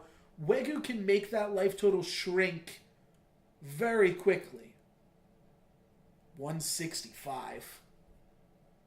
And then an Oros spawn to boot off of the Immortal Echoes 2. Seems pretty good.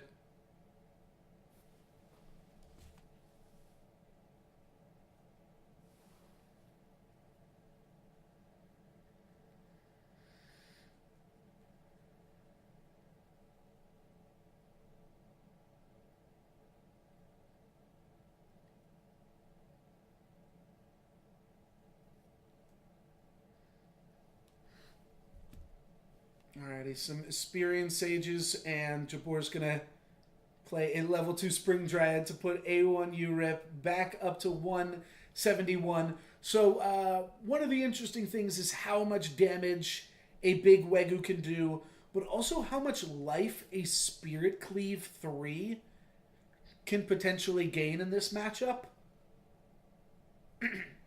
What's going to be really huge, because we haven't seen any payoff cards other than Sludge for A1U Rip. What's going to be really funny is if we find either, like, you know, we eventually find that Oros or Wegu for himself. I assume at least Wegu is in A1U Rip's deck. But what would be hilarious is if the Immortal Echoes that just spawned another Oros could potentially give him the needed Wegu. So here comes a 2021 Wegu as Jabor gains 10 life and thus gives Wegu +2/+2 for each health gained. This Wegu is not quite active, so he's going to need a little bit more to get that in there, but Alright, here we go. The first Wegu from A1U Rip, and to be honest, I kind of like this sometimes when I myself am playing Wegu. Ooh, and that's a lot of life gain, too. You wait until player level 2 because you've already got your life gain card scaled. This case, it was a 3.1 Wegu 1.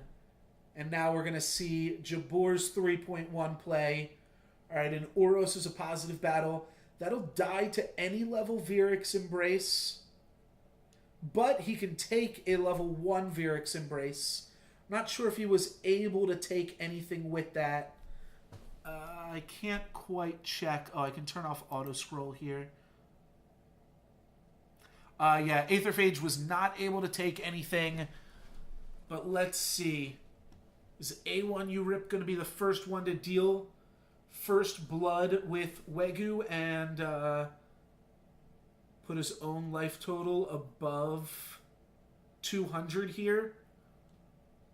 Looks like he is. Spirit Blood Dryad now at a very risky proposition here. This Oros is going to battle over for a decent amount, though, still. It's going to battle over for 5. Nope, now only 4. Okay. Only 4, but that's going to give this Wegu +8/+8 still.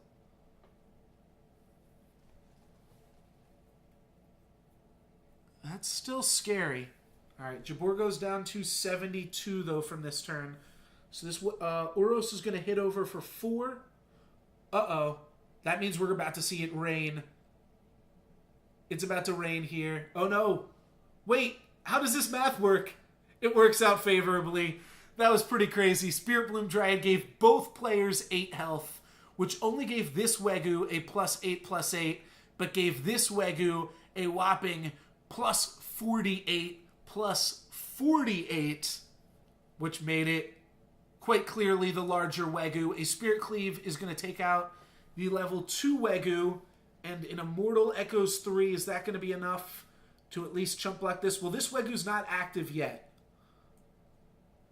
An A1 URIP can take 1 hit from a Wegu. What are his creatures from Immortal Echoes? Start off with an Open Lane Plant. And I'm not sure exactly where that Tendrils went. Looks like it went on the Spirit Bloom, which had 12. This is still at 48.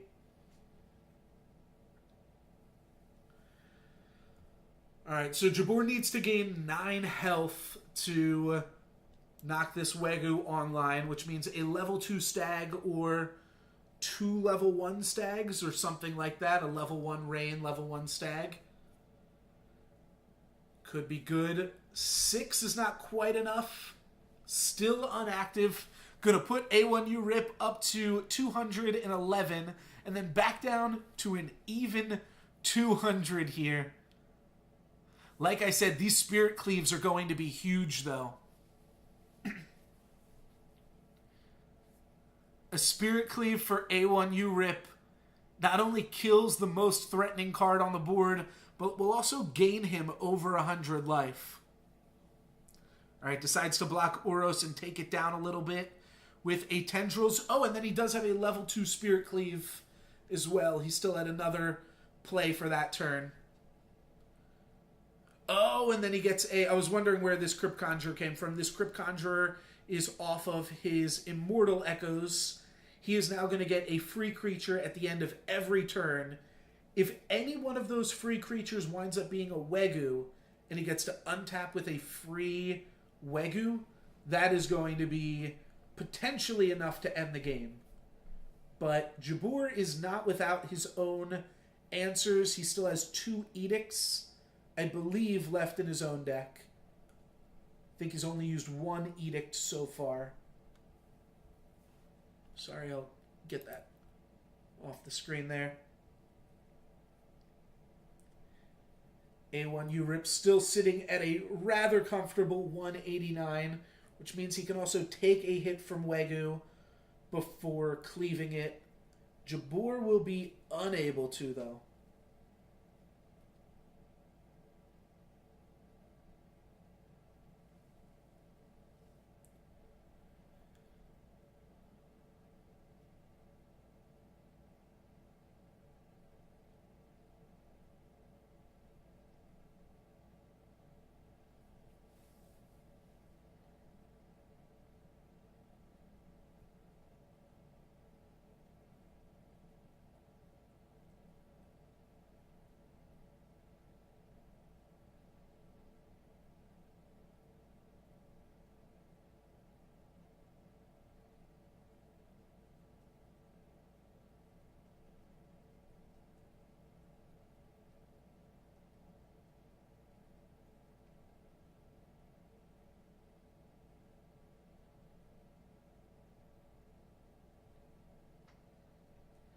Alright, he's just double checking everything.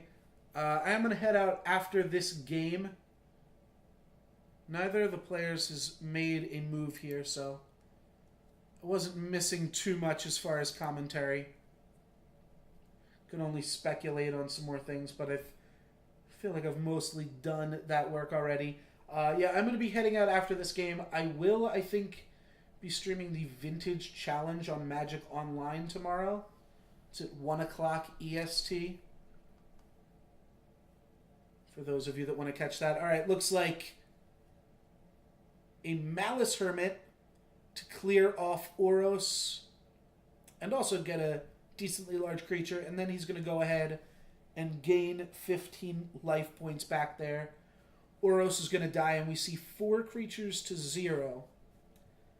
Which, honestly, this board isn't that threatening. A1 Urip can get out of this pretty easily. Like with some sludges, was just about to say that.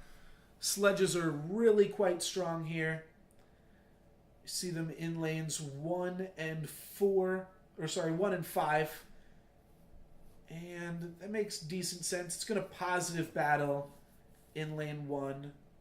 They all would have been positive battles, actually. And then that is a casted Crypt Conjurer and a Tendrils on the Spirit Bloom. This is probably a trade. If not a trade, it's close to it. Oh, now it's going to be a trade. Or, like I said, close to it. And then a free creature is a Dissian Sludge. And that Dissian Sludge... Oh, he didn't have a Necrium card left in his hand. That's pretty funny. Dissian Sludge does actually work. It's not a Forge ability. It will shrink the opposing creature, even if it comes into play off of an Edict, obviously, because that's how it works when you create a second one here. But the fact that he didn't have any Necrium cards in his hand meant that that part didn't work.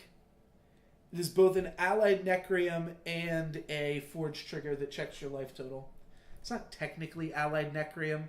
The reason for that is when they updated the game, they changed all allied Necrium cards to work as Forge abilities, and Ooze specifically does not function as a Forge ability. So here we go. Another Wegu plus Spirit Bloom Dryad for a plus 32, plus 32. Oh, I guess I was doing the math last time wrong. You need to gain 25 life for this to work. I guess there was like an Oros in play or something else that I had missed previously. Alright, a trade here. This is going to die. He doesn't have to worry about that. But Death Current is his other play. That's all he had was another Death Current. That is a super underwhelming turn for A1 Urip. But you know what? Maybe he just wanted to level up his Death Current.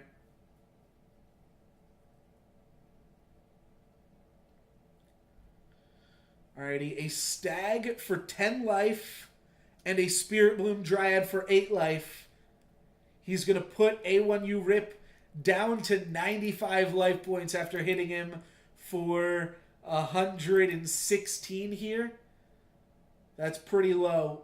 Are we going to see a Spirit Cleave? They are on player level 4 here. We do see, but it's a Spirit Cleave 2, which lets him deal with Wegu. I'm sure he's fine with that trade, but means that he doesn't get to gain back that 100 life points quite as freely. Then we are going to see a level 1 Virix Embrace on this Spirit Bloom Dryad, and unfortunately this Stag did not spawn in lane 5 here. If it spawned in lane 5, that would have been pretty good. Unfortunately, now it's just chump blocking, which does give him 13 life. Or not 13, only gives him 8 life. So it's not the worst, but definitely not the best either. I guess the tournament should kind of be cheering for A1 Urip to win this game. Otherwise, these players are definitely going to go to time here. Oros and Wegu, that is quite the setup turn. And that's a good setup turn from the player that has Ambriel's Edict in their deck. So A1 Urip at an awkward spot. I guess Sludge answers this quite easily.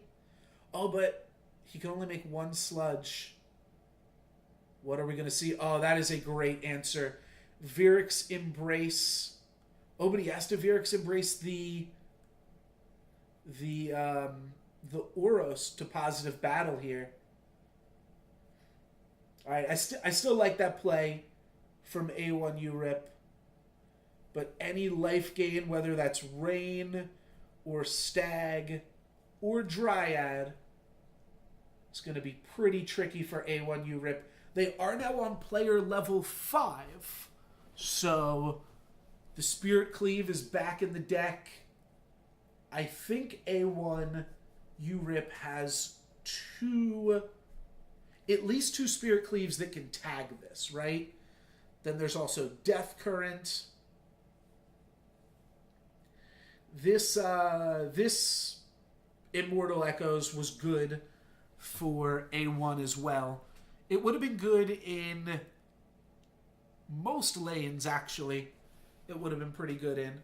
But the fact that it was a creature that can provide lethal to the biggest active threat on Jabor's side of the battlefield is a good start for A1 URIP gaining control of this game again.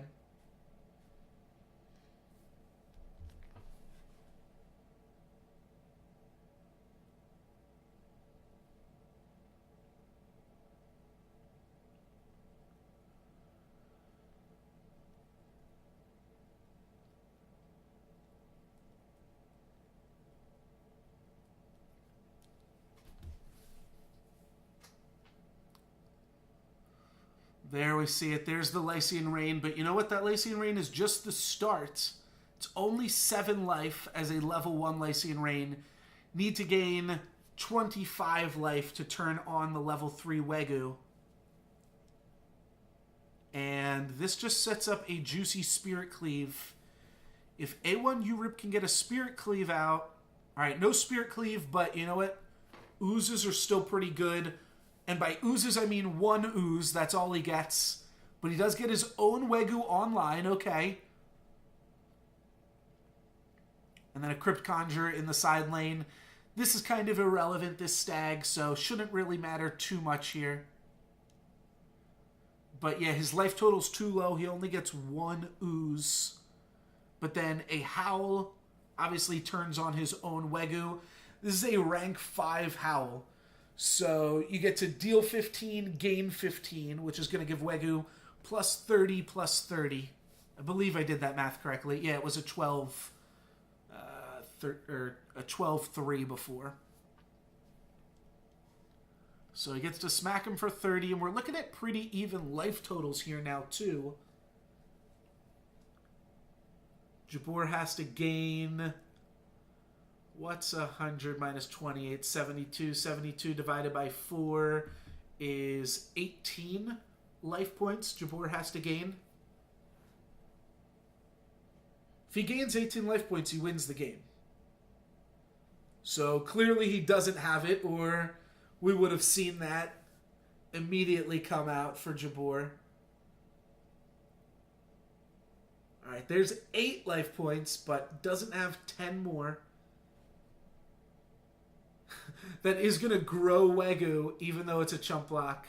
I assume that means we're going to be chump blocking Wegu again here with a level 1 creature. No, with a level 2 Spirit Bloom Dryad that pumps the opposing Wegu again and makes this Wegu so close to lethal. A Spirit Cleave would be insane now for A1 URIP. Because you really need to get this Wegu off the battlefield before it kills you. We could also see a block here, or a Vyric's Embrace, and then a Death Current. Oh, we could even see a pre-combat Death Current, because if it hits here, it's also going to be a game win. No, we're going to see a post-combat play. Oh, that was a big mistake by A1 URIP. If he had fired that off pre-combat, he could have presented lethal. He instead wanted to make sure it guaranteed destroyed the Wegu. But he cost himself a potential lethal there. A Dendrify is going to take care of this Wegu. Still at 65, Jabor's saying, no, I think it can hang on here. And Are we going to see an Oros 4? We are going to see our first Forgeborn. Very sweet. Positive battle. That's kind of what Jabor needed, but now A1 Urip can fire back with a Spirit Cleave 3 if he has it. And a Spirit Cleave 3 will gain him back up to above his starting life total, putting him at 132. That would be crazy. Something in my heart just felt like an Oros was about to happen. No, we're going to see a... Well, it depends on how many Twilight Tendrils he has here.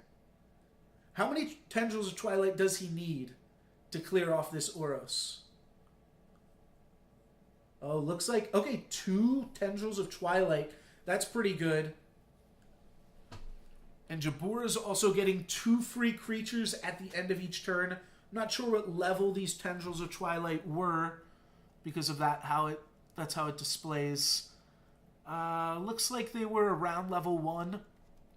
And of course, A1 also just playing spells to trigger his Crypt Conjurer. I think Jabor's on a grow wide strategy at this point, but a Ambriel's Edict is going to quickly clear the field here, though I'm not sure how great that is. You clear the field, but then your opponent immediately is going to get to spawn 2 monsters back at you. Wegu is safe to go in lane 4 right now because not all of these creatures are active. He does have to kind of watch his life total, but not really. Yeah, Oros you can't really ever kill through damage. What's going to happen now is Oros is going to trample over for 29 damage and then immediately get plus 29 and go up to a, what is that, like 63, 58, or 48. We're going to see a positive battle with a Shard Plate, and we are going to see the Wegu in 4. All right, we desperately need a Death Current now from A1 Urip. Wow, A1 Urip had this game. I'm sorry, he didn't have the game, but he had a 50-50 shot at winning the game. And threw it away there, unfortunately. All right, there's a Spirit Cleave on Wegu. That's going to buy us some time. Gain us 178 life. But then what do we have? Just a Shrink on Oros. That's not going to be great. Oros is going to deal 44 damage and double... Okay, he's going to deal 41 damage. Still then, he is going to double Jabor's life and double his own attack up to 70. The... whatchamacallits are going to come back. The Echoes are going to come back and fill the field here. But Oros is definitely outpacing this damage. We're going to need a Death Current 3 quickly here.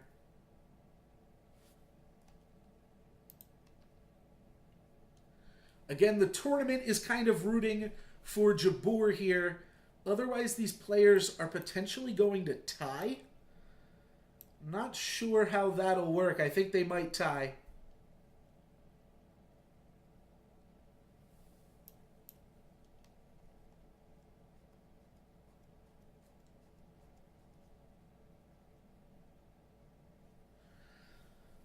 Alrighty, Oros is now huge, and Jabor has pretty much said, answer me or die.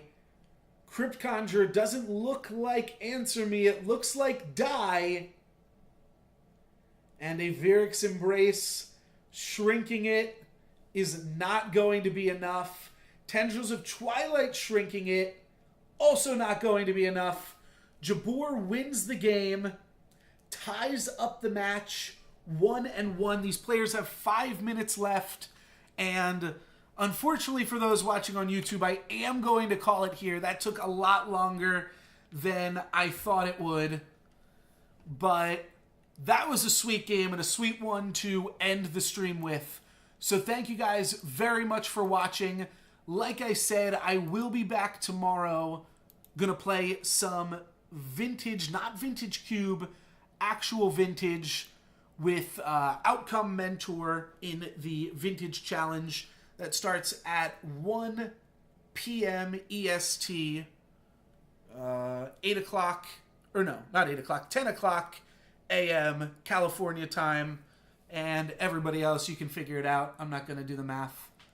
7 if you're in England, I think, which probably makes it like 9 at night if you live in Germany or something. But thank you guys very much for watching. I'm not sure how all time zones work. Again, you can catch me on YouTube if you missed any part of the stream. If you're watching on YouTube, feel free to catch me live at twitch.tv/NoLucksGiven. Thank you, Bacon Poet, for hanging out and for the cheer. Appreciate it a lot. And I'll just show off again here. If anybody is feeling so kind, you can go ahead and get yourself this emote for subscribing, especially if you have a Twitch Prime subscription at the ready that you are not doing anything with. I gotta bother some more of my friends that I know have that I know have Amazon Prime, but don't use Twitch, and just be like, hey, make a Twitch account, subscribe to me real quick. That is going to be it for me for today. Would like to try to get in some Weekend Warriors at some point. We started this draft maybe on Sunday or after I drop from the Vintage Tournament. Tomorrow we'll be able to do something with this. Necroamoeba as our start here is probably going to be the card that we take, but we will leave that for the future. Oh, you guys can't even see my stream. That's it. Thank you guys very much for watching. Have a good one. Peace.